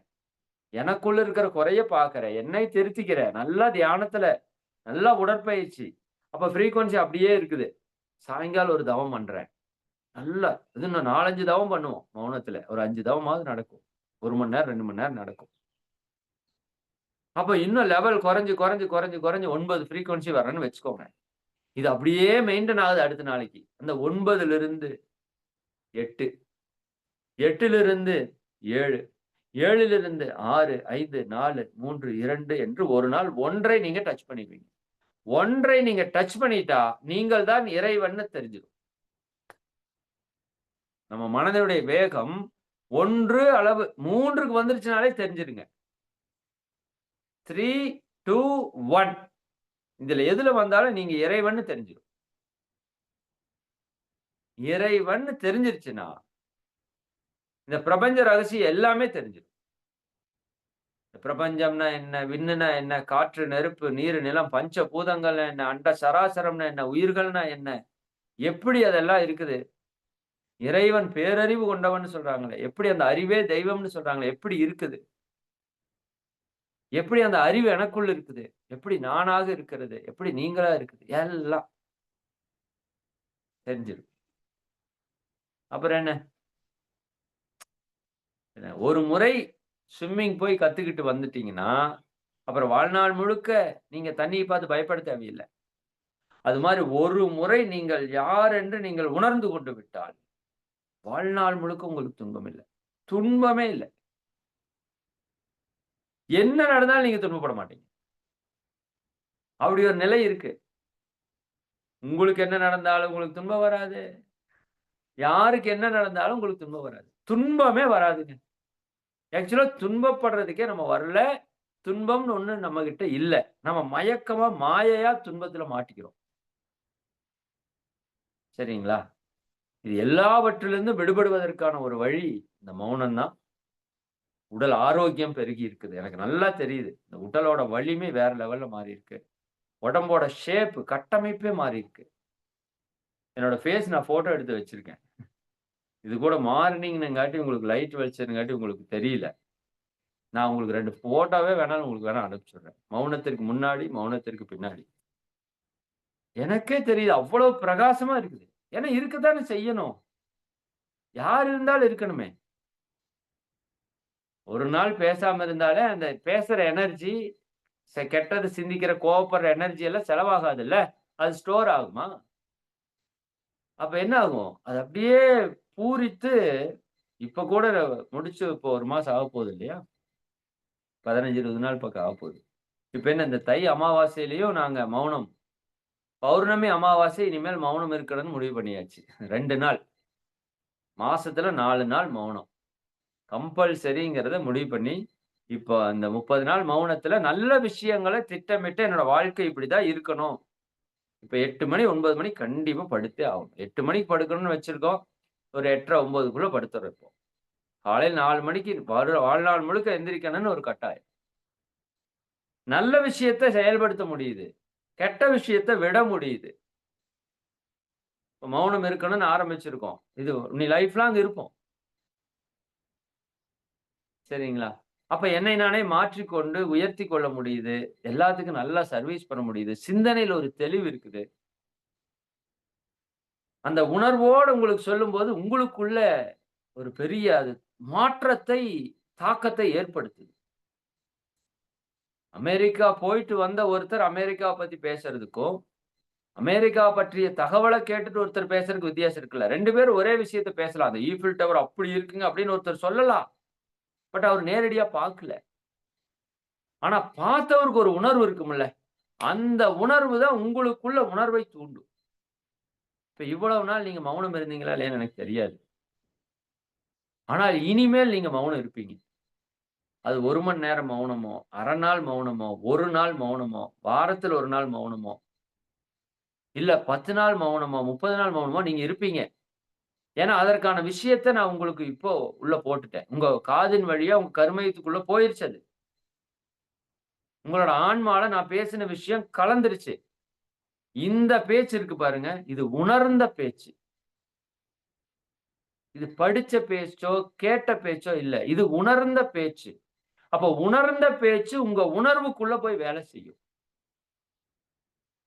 உங்கள நிச்சயமா இறையுணர்வு பெற வைத்தே தீரும் அது. சரிங்களா?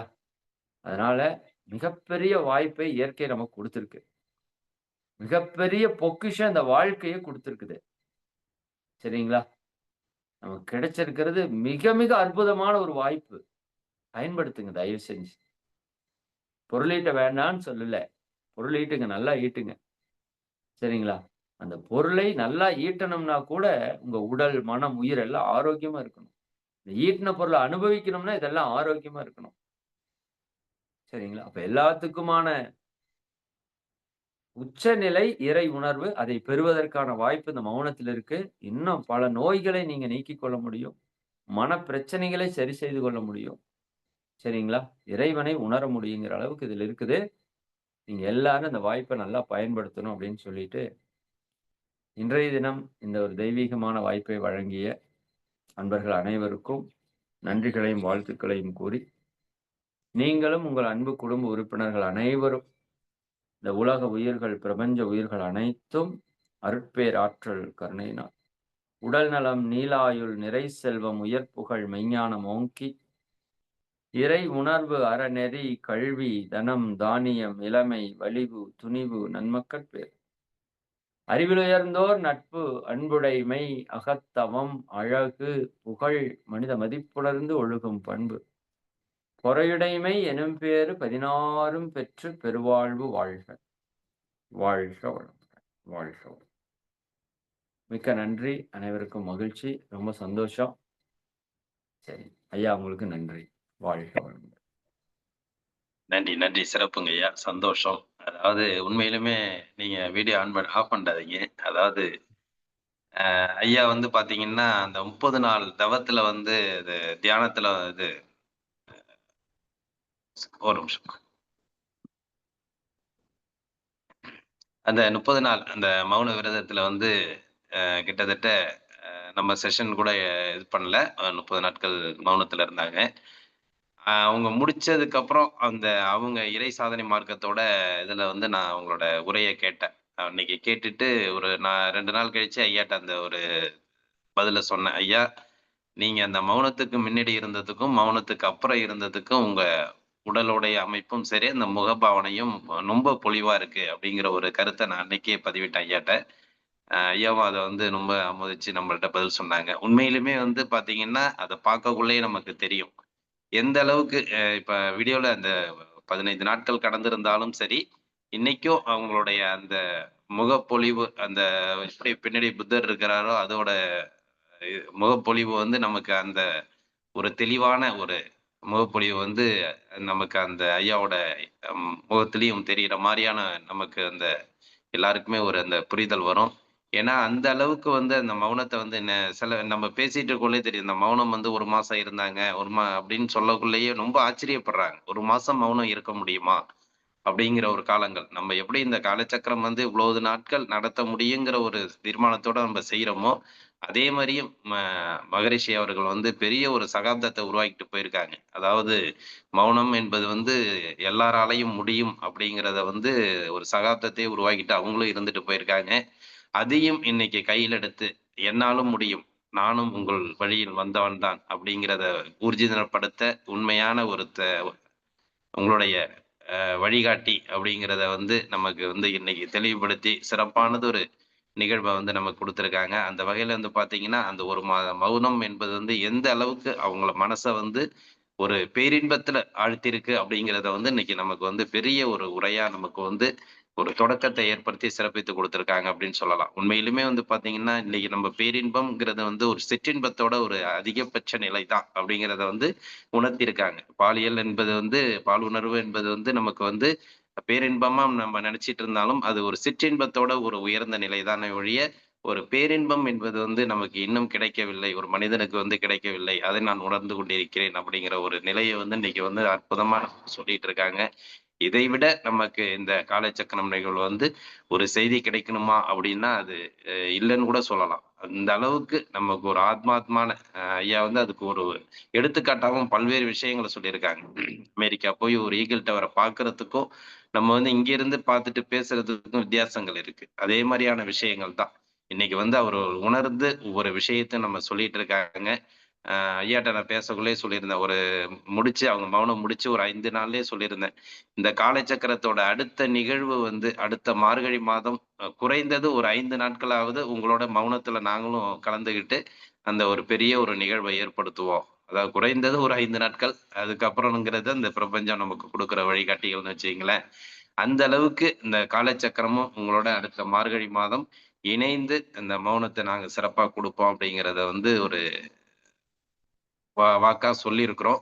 அது பிரபஞ்சம் நமக்கு வந்து கண்டிப்பாக ஏற்படுத்தி கொடுக்கும். ஏன்னா வந்து இதை விட நமக்கு வந்து பெரிய புண்ணியம் என்பது கிடைப்பது என்பது கிடையாது. அதுக்கு ஐயா வந்து நமக்கு வழிகாட்டியா நமக்கு இருக்கிறாங்க. ஒவ்வொன்னும் சொல்ற செயல்கள் வந்து நமக்கும் சிறப்பா நடந்துகிட்டு இருக்கு. இந்த வகையில் பார்த்திருக்கிறோம். நன்றி, சரி. நன்றிங்கய்யா. அந்த வகையில வந்து நமக்கு சிறப்பா ஒண்ணொண்ணும் நமக்கு வழிகாட்டியா இருந்துட்டு இருக்காங்க. அந்த வகையில வந்து தியானத்தையும் நமக்கு சிறப்பா ஏற்படுத்தி குடுத்தாங்க. அந்த வழியில வந்து 1 மாதம் நம்ம வந்து தியானத்த ஐயா வந்து மௌனத்துல இருந்தாலும், அவங்களோட அந்த சொற்கள் வந்து நமக்கு தியானத்துல வந்து நமக்கு ஒரு மாசம் வந்து வழிகாட்டியா நமக்கு சிறப்பித்து குடுத்தாங்க. அந்த இதுக்கும் நம்ம இந்த நேரத்துல அவங்களுக்கு நன்றி சொல்லணும். சிறப்பானது ஒரு அ மௌனத்தோட ஒரு தொடக்க உரை நமக்கு இன்னைக்கு குடுத்திருக்காங்க. அந்த வகையிலே ஆத்மாத்மான அந்த செய்திகளை உள்வாங்கி ஒவ்வொருவரும் அதாவது ஐயா சொல்ற மாரி 1 மாத காலங்கள் வேண்டாம். ஒரு நாளாவது முந்தா நாள் கூட அவங்க வந்து சாரி நேத்து கூட அவங்க வந்து செஷன் எடுக்காததுக்கு காரணம், அமாவாசை இந்த மௌனத்துல இருந்ததுனாலதான் அவங்க நேற்று செஷன் எடுக்க முடியல. இன்னைக்கும் நமக்கு வந்து எடுத்திருக்காங்க. அதுக்காக வந்து அவங்க மறுநாள் நான் கண்டிப்பா எடுத்துடுறேன் அப்படிங்கிற ஒரு உணர்வோட தான் நமக்கு செய்யறாங்க ஒவ்வொரு விஷயத்தையும். அதே மாதிரி அவங்க சொல்ற அந்த அனைத்து கருத்துக்களையும் நாமும் உள்வாங்கி, அதே மாதிரி அந்த மௌனத்தை ஏதோ மாதம் ஒரு முறையாவது நம் கடைபிடித்து முதல்ல ஒரு முதல் படியா நம்ம மாதம் ஒரு முறையாவது கடைபிடித்து நாம் மௌனத்தை தொடர்ந்தால் ஐயாவோட வழிகாட்டுதலின்படி சிறப்பாக அந்த பேரின்பத்தை அடையிறதுக்கு நாமும் ஒரு தூண்டுகோலாக எல்லாரும் அமையும். எல்லாருடைய எண்ணங்களும் அமையும் என்று இந்த நேரத்தில் தெரிவித்துக் கொண்டு, ஒரு பெரிய அந்த வேதாத்திரி மகரிஷியுடைய கருத்துக்களை எந்த அளவுக்கு இன்னைக்கு நமக்கு கிடைக்கணுமோ, இந்த காலச்சக்கரம் ஆரம்பிக்கப்பட்டதே ஐயாவோட ஆசீர்வாதம் தான் அப்படின்னு நான் சொல்லுவேன். அந்த ஆசீர்வாதத்துலதான் இன்னைக்கு ஹீலர் பாஸ்கர் ஐயாவோட வழிகாட்டுதலோட இந்த நிகழ்ச்சி நடந்துகிட்டு இருக்கு. அந்த வழிகாட்டுதல்ல இன்னைக்கு பெரிய ஒரு சகாப்தமா இன்னைக்கு இறைமதன் ஐயா நமக்கு இந்த காலச்சக்கரத்துல வந்து சிறப்பா நமக்கு வழிகாட்டிட்டு இருக்காங்க. அந்த அனுபவங்கள், அந்த வழிகாட்டிகள் எல்லாமே நமக்கு சிறப்பா அமைஞ்சிட்டு இருக்கிற அந்த நேரத்துல சிறப்பான உரை நமக்கு இன்னைக்கு கொடுத்து இந்த நிகழ்வை சிறப்பித்து கொடுத்த இறை சாதனை மார்க்கத்தின் இறைமதன் ஐயா அவர்களுக்கு அனைவரின் சார்பாக இந்த மௌனத்தை பத்தி நம்ம வந்து அவங்கள வாழ்த்த முடியாது. ஏன்னா அவங்களுடைய நிலைகள்ல இருந்து நாம் அவர்களை வணங்குவோம் அப்படின்னு தான் நம்ம கண்டிப்பா சொல்ல முடியும்.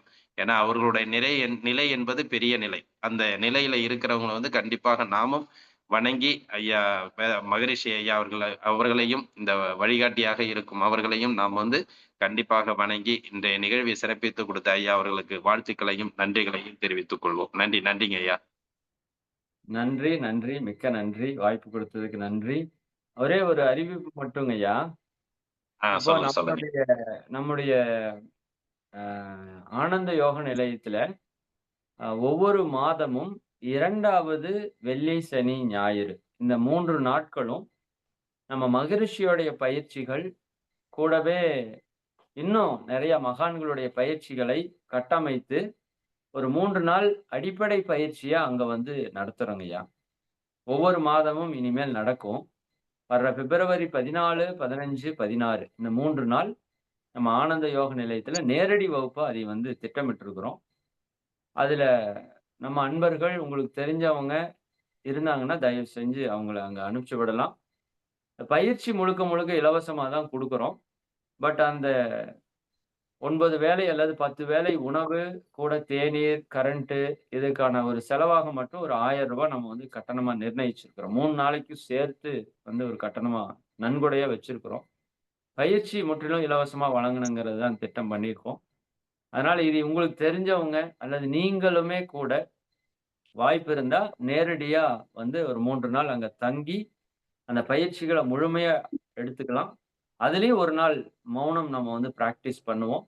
அது ரொம்ப ஒரு எக்ஸலண்டான அந்த இடம் ரொம்ப நல்லா அமைஞ்சிருக்கு. இயற்கையான ஒரு சூழல், நல்ல ஒரு அற்புதமான ஒரு உணவு முறை இதெல்லாமே நம்ம வந்து ரொம்ப இவ்வளவு நாள் நம்ம பெற்ற மொத்த விஷயத்தையும் அங்க வந்து மொத்தமா உங்களுக்கு கொடுக்கறதுக்கு ஒரு முயற்சி பண்ணியிருக்கிறோம். அதனால வாய்ப்பு இருக்கிறவங்க 2வது வெள்ளி, சனி, ஞாயிறு மைண்ட்ல வச்சுக்கோங்க. எப்பவுமே ஒவ்வொரு மாசமும் 2வது வெள்ளி, சனி, ஞாயிறு அங்க வகுப்பு இருக்கும். இந்த பிப்ரவரியில 14, 15, 16 இருக்குது. உங்கள யாருக்கேனும் வாய்ப்பு இருந்தா பயன்படுத்துங்க. ரொம்ப கஷ்டத்துல இருக்கிறாங்க, சுத்தமா பணமே கொடுக்க முடியாது அப்படின்னு இருந்தாங்கன்னா, நீங்க எனக்கு பர்சனலா தகவல் சொன்னீங்கன்னா, அவங்களுக்கு ஃப்ரீயாவே பயிற்சி குடுத்துடலாம். அது மாதிரி ஒரு வாய்ப்பு இருக்கு. நீங்க எல்லாரும் பயன்படுத்தணும். ஏன்னா நீங்க இவ்வளவு சிவியரா நீங்க வந்துட்டு இருக்கீங்கன்னா, அது சாதாரண விஷயம் அல்ல. அப்ப உங்களுக்கு முறையா பயிற்சிகள், முறையா தியான தீட்சைகள் எல்லாம் குடுக்குறப்போ, இன்னும் உங்களுக்குள்ள பெரிய மாற்றத்தை நீங்க நிகழ்த்த முடியும். நீங்களும் பயன்படுங்க. 13 வயசுக்கு மேல ஆண், பெண் யாரா இருந்தாலும் இந்த பயிற்சியில வந்து கலந்துக்கலாம். சரிதானுங்களா? யோகா எடுத்தவங்க, எடுக்காதவங்க, உடல்ல நோய் இருக்கிறவங்க, நல்லா இருக்கிறவங்க எல்லாருமே கலந்துக்கலாம். உங்க வாழ்க்கையில இருக்கிற எல்லா பிரச்சனைக்குமான ஒரு முற்றுப்புள்ளியாக அந்த பயிற்சி இருக்கும். வாய்ப்பை நீங்க பயன்படுத்திக்கலாம். அந்த போஸ்ட் நான் ஐயாட்ட கேட்டுட்டு அந்த குரூப்ல ஷேர் பண்றேன். சரிங்களா? நன்றி, நன்றி. மிக்க நன்றி. வாழ்க வளமுடன். நன்றிங்க ஐயா. சிறப்பு. ஐயா சொன்ன மாதிரி அவங்க வந்து அந்த ஒரு தீட்சை கொடுத்து அந்த தியான 3 நாள் பயிற்சி முறைகளை நமக்கு கத்துக் கொடுக்குறேன்னு சொல்லியிருக்காங்க. அதை வந்து ஏற்படுத்துறது வந்து ஒரு ஆசான்ட்ட வந்து நம்ம தீட்சை வாங்கி ஏற்படுத்துறது வந்து பெரிய விஷயம். அதனால வந்து அது மாதிரியான விஷயங்களை நீங்க கத்துக்கிறது எல்லாருக்குமே ஒரு பெரும் பாக்கியம். அதையும் ஏற்படுத்த முடிஞ்சா கூட நீங்க ஏற்படுத்திக்கலாம். இல்ல உங்களை சார்ந்தவர்களை கூட ஐயா சொல்ற மாதிரி யாரை வேணாலும் ஏற்படுத்தலாம். அடுத்தது வந்து பாத்தீங்கன்னா, அவங்க வந்து இந்த பௌர்ணமி, அமாவாசைக்கு வந்து இந்த மௌனம் இருக்கிறத சொல்லியிருக்காங்க. அது மாரியான எண்ணங்கள் இருந்தா கூட, நீங்க அது மாரி அல்ல அவங்களோட சேர்ந்து கூட இருக்கிறதுக்கு கூட வாய்ப்பை ஏற்படுத்திக்கலாம். இல்ல அவங்கவங்க இருக்கிற இடத்துல இருந்து நம்ம மௌனம் இருக்கலாம். இல்ல அவங்க இடத்துக்கு போயிட்டு அவங்களோட இருந்து கூட இருந்து நம்ம மௌனம் இருக்கணும்னா கூட, அந்த வழிகளை நம்ம ஏற்படுத்திக் கொள்ளலாம். என்று இந்த நேரத்திலே அன்புடன் கேட்டுக்கொள்கிறோம். நன்றி. ஐயா, அந்த ஹோஸ்ட்ட எனக்கு மாத்தி விட்டுருங்க ஐயா. உங்களுக்கு மாறிடுச்சு. இறைமதன் ஐயா, ஐயா நான் சேஞ்ச் பண்ணிடுறேன். அது மட்டும் பண்ணி விட்டுருங்க. மிக்க மகிழ்ச்சி. இப்ப நான் நிறைவு பண்ணிக்கட்டுமா? என்ன இல்லைங்க. மௌனத்த பத்தி ஏதாச்சும் சந்தேகங்கள் இப்ப கேட்க சொல்லலாங்களா உங்களுக்கு? இப்போ இன்னைக்கு குழந்தைகளுக்கு அம், இன்னைக்கு ஸ்போர்ட்ஸ் டே 7:30க்கு அவங்க ஸ்கூல்ல இருக்கணும். ஓ! Right, right, right. ஆமா. நான் சரி. அடுத்த வாரம் உங்க கூட பேசுறேன். வேற ஏதாவது பேசணும்னா. Okay, okay, okay. அதுக்கு சரி பரவால்ல, பரவால்ல. மிக்க நன்றி, மகிழ்ச்சிங்க. அனைவருக்கும் நன்றி. நன்றி. வாழ்க வளமுடன். வாழ்க வளமுடன். நன்றிங்க ஐயா.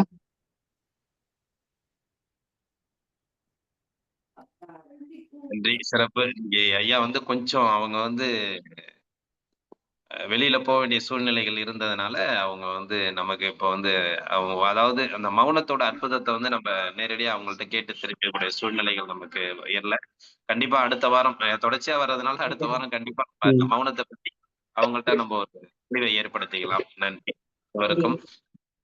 சாதாரண விஷயம் கிடையாது. இந்த மௌனத்த பத்தி நமக்கு சிறப்பா ஐயா சொல்லியிருக்காங்க. சாதாரண விஷயம் கிடையாது. ஒவ்வொருத்தவங்களும் அனுபவிக்க வேண்டிய ஒரு ஆரம்ப கட்ட சூழ்நிலையில நம்ம இருக்கிறோம்.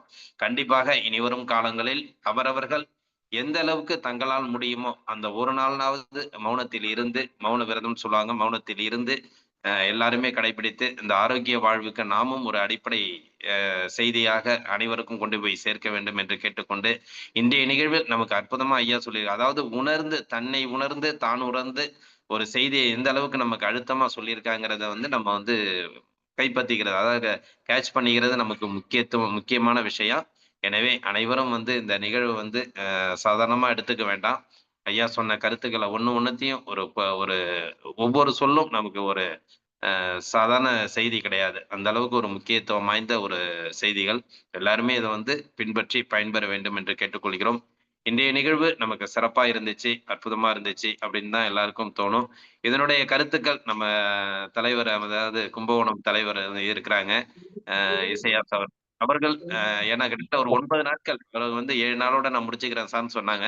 இன்னைக்கு 9 நாட்கள் அவர்களுடைய பயணங்கள் தொடர்ந்துகிட்டு இருக்கு. அது மாரி இனிமேலும் தொடர வேண்டும் என்று நம்மளும் கேட்டுக்கொள்கிறோம். இன்றைய நிகழ்வை பத்தி ஒரு சில வார்த்தைகள் கூற அன்புடன் கேட்டுக்கொள்கிறோம்.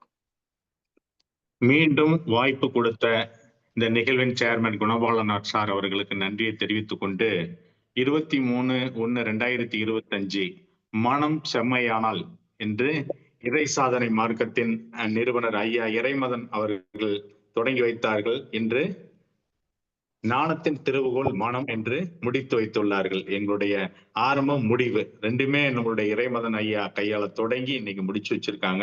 ஒரு மிகப்பெரிய ஒரு பயனுள்ள நிகழ்வா இருந்துச்சு. உண்மையிலேங்க நம்மளுடைய கர்ம வினை நமக்கு வாய்ப்பு கிடைச்சா மட்டும்தான் இந்த காலச்சக்கரத்துல நம்ம கலந்துக்க முடியும். எங்களுடைய உறுப்பினர்கள் 200 பேர் இருக்காங்க. டெய்லி நடக்கக்கூடிய விஷயங்களை நான் போஸ்ட் பண்ணிக்கிட்டே இருக்கேன். ஆனா ஒருத்த கூட அதுல வந்து கலந்துக்கிறதுக்கான வாய்ப்பு அவங்களுக்கு கிடைக்கல. அந்த வாய்ப்பு கிடைக்கணும்னாவே ஒரு புண்ணியமான விஷயங்கள், நல்ல தகவலையும் நல்ல செய்திகளையும் நம்ம பெற வேண்டும் என்றால் அதற்கான பாக்கியம் புண்ணியங்கள் செய்திருந்தால் மட்டும்தான் நமக்கு கிடைக்கும் என்பதை இந்த நல்ல வேலையில் பதிவு செய்து நம்ம நிறைய நேரம் கடந்துச்சு, நம்ம எல்லாம் ஒரு ரீகால் கூட பண்ணலாம். தெரிவித்துக் கொண்டு இந்த வாய்ப்பை எனக்கு வழங்கிய இந்த காலச்சக்கர நிகழ்வின் சேர்மன், 2வது பயிற்சியை நமக்கு எல்லாம் தொடர்ந்து வழங்கி கொண்டிருக்கின்ற நம்மளுடைய நல்ல சிவம் ஐயா அவர்களுக்கும் இந்த வேலை, ஏன்னா இது ரெண்டும் தான் முக்கியமான விஷயம். தொகுத்து வழங்குறது, பயிற்சி வழங்குறது, அப்புறம் நமக்கு அப்பப்போ வந்து சிறப்பு பயிற்சியாளர்கள் வந்து பயிற்சி கொடுக்கறது. ஒரு 3 விஷயம் நமக்கு இந்த நிகழ்வுல கிடக்குது. ஒண்ணு, சித்தர்களோட வழங்கிய அந்த யோக கலைகளை நம்ம ஒவ்வொரு நாளும் ஒவ்வொரு கலையை கத்துக்கிறோம். 2வது வந்து ஹீலர் பாஸ்கர் ஐயா உடைய அவர்களின் அற்புதமான பயனுள்ள சிந்தனையான தகவல்களை நம்ம ஒவ்வொரு நாளும் பெற்றுக்கிட்டு இருக்கோம். அடுத்தது சிறப்பு பயிற்சியாளர்கள் நம்முடைய வாழ்க்கை முறைக்கு தேவையான பல அற்புதமான தகவல்களை நமக்கு வழங்குறாங்க. இந்த 3 விஷயமும் நமக்கு இந்த காலையில 1 மணி நேரத்துல இருந்து 1 1/2 மணி நேரம் செலவு பண்றதுனால கிடைக்குது என்பது ஒரு அற்புதமான விஷயம். இது தொடர்ந்து நம்ம பெற்றுக்கொண்டு வாழ்க்கையில பெற்றுக்கொள்வதை விட நடைமுறைப்படுத்துவதுதான் ரொம்ப முக்கியமான விஷயம். நீங்கள் எல்லாம் நடைமுறைப்படுத்தி உங்கள் வாழ்வை உயர்த்தி கொண்டு நோயற்ற ஆரோக்கியமான வாழ்க்கையை உங்களுக்கு மட்டுமல்ல உங்கள் சந்ததியினருக்கும் நீங்கள் விட்டு செல்ல வேண்டும் என்பதை இந்த நேரத்தில் ஆழ்ந்து உங்களுக்கு பதிவு செய்து கொண்டு வாய்த்தளித்தமைக்கு மீண்டும் நன்றி கூறி விடைபெறுகிறேன். நன்றி, வணக்கம். நன்றி, நன்றி சார். சிறப்பான ஒரு செய்தி. அதாவது நம்ம காலச்சக்கரத்துல சொல்லிட்டு இருக்கோம். அந்த காலச்சக்கரத்துக்கு வரணும்னா, அவங்களோட கர்ம வினைகள் இருந்தா நீங்கினா மட்டும்தான் அவங்களால வர முடியும் அப்படிங்கிறத ஒவ்வொரு கருத்துக்களா சொல்லியிருப்போம்.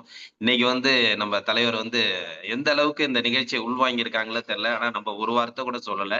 ஆனா அதே பதிவை இந்த காலச்சக்கரத்துல இன்னைக்கு அவங்களும் பதிவிடுறாங்க. எங்க சங்கத்துல 200 பேர் இருந்தாலும், அந்த கர்ம வினைகள் இல்லாம, கர்மா இல்லாம அந்த நல்ல எண்ணங்கள் கொண்ட அந்த சிந்தனையாளர்கள் மட்டும்தான் இந்த நிகழ்வுக்கு கலந்துக்க முடியும் அப்படிங்கிற ஒரு அற்புத ஒரு ரிசல்ட் அந்த காலச்சக்கரத்துக்கு இன்னைக்கு ஒரு ரிசல்ட்னு வச்சீங்களேன். அது மாதிரியான ஒரு ரிசல்ட்டை நமக்கு இன்னைக்கு கொடுத்திருக்கிறாங்க.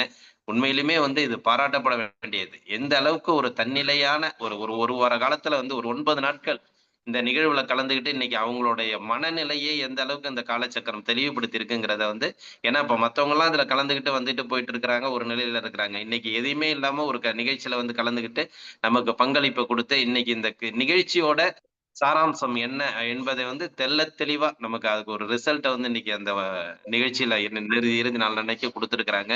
உண்மையிலுமே அவங்களுக்கு பாராட்டுக்கள். இந்த மாதிரியான ஒரு செய்தி நம்ம காதுல கேட்கறது நமக்கே ஒரு காதுல பாயிற மாதிரி இருக்கு. அந்த அளவுக்கு இந்த செய்திகள் நமக்கு எல்லாருக்குமே போய் சேருது, எல்லாருக்குமே பயனுள்ளதா இருக்குதுன்னு நினைக்கக்குள்ள ரொம்ப சந்தோஷமா இருக்கு.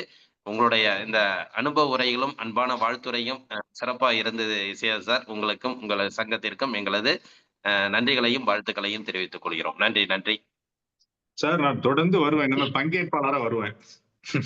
ஓகே. ஒண்ணும் மாற்று கருத்து இல்ல. ஒரு பெரிய ஓகே. சேஞ்சஸ். அதாவது கண்டிப்பா, ஒரு கண்டிப்பா. நிகழ்ச்சி ஒரு மனிதனுக்கு உள்ளார்ந்த மாற்றங்களை உருவாக்க வேண்டும். தலைவராக இருந்தாலும் சரி, நிகழ்ச்சிகளாக இருந்ததும் அந்த மாதிரி ஒரு உள்ளார்ந்த ஒரு மாற்றத்தை உருவாக்கி விட்டது. அதனால இனிமே தூக்கமே நம்ம போயிடுச்சு. அல்ல 5 மணி ஆயிடுச்சுன்னா இன்னும் நிகழ்ச்சிக்கு வந்துருவோம் நானு. நன்றி, கண்டிப்பா. நன்றி சார். Thank you, thank you. நன்றி.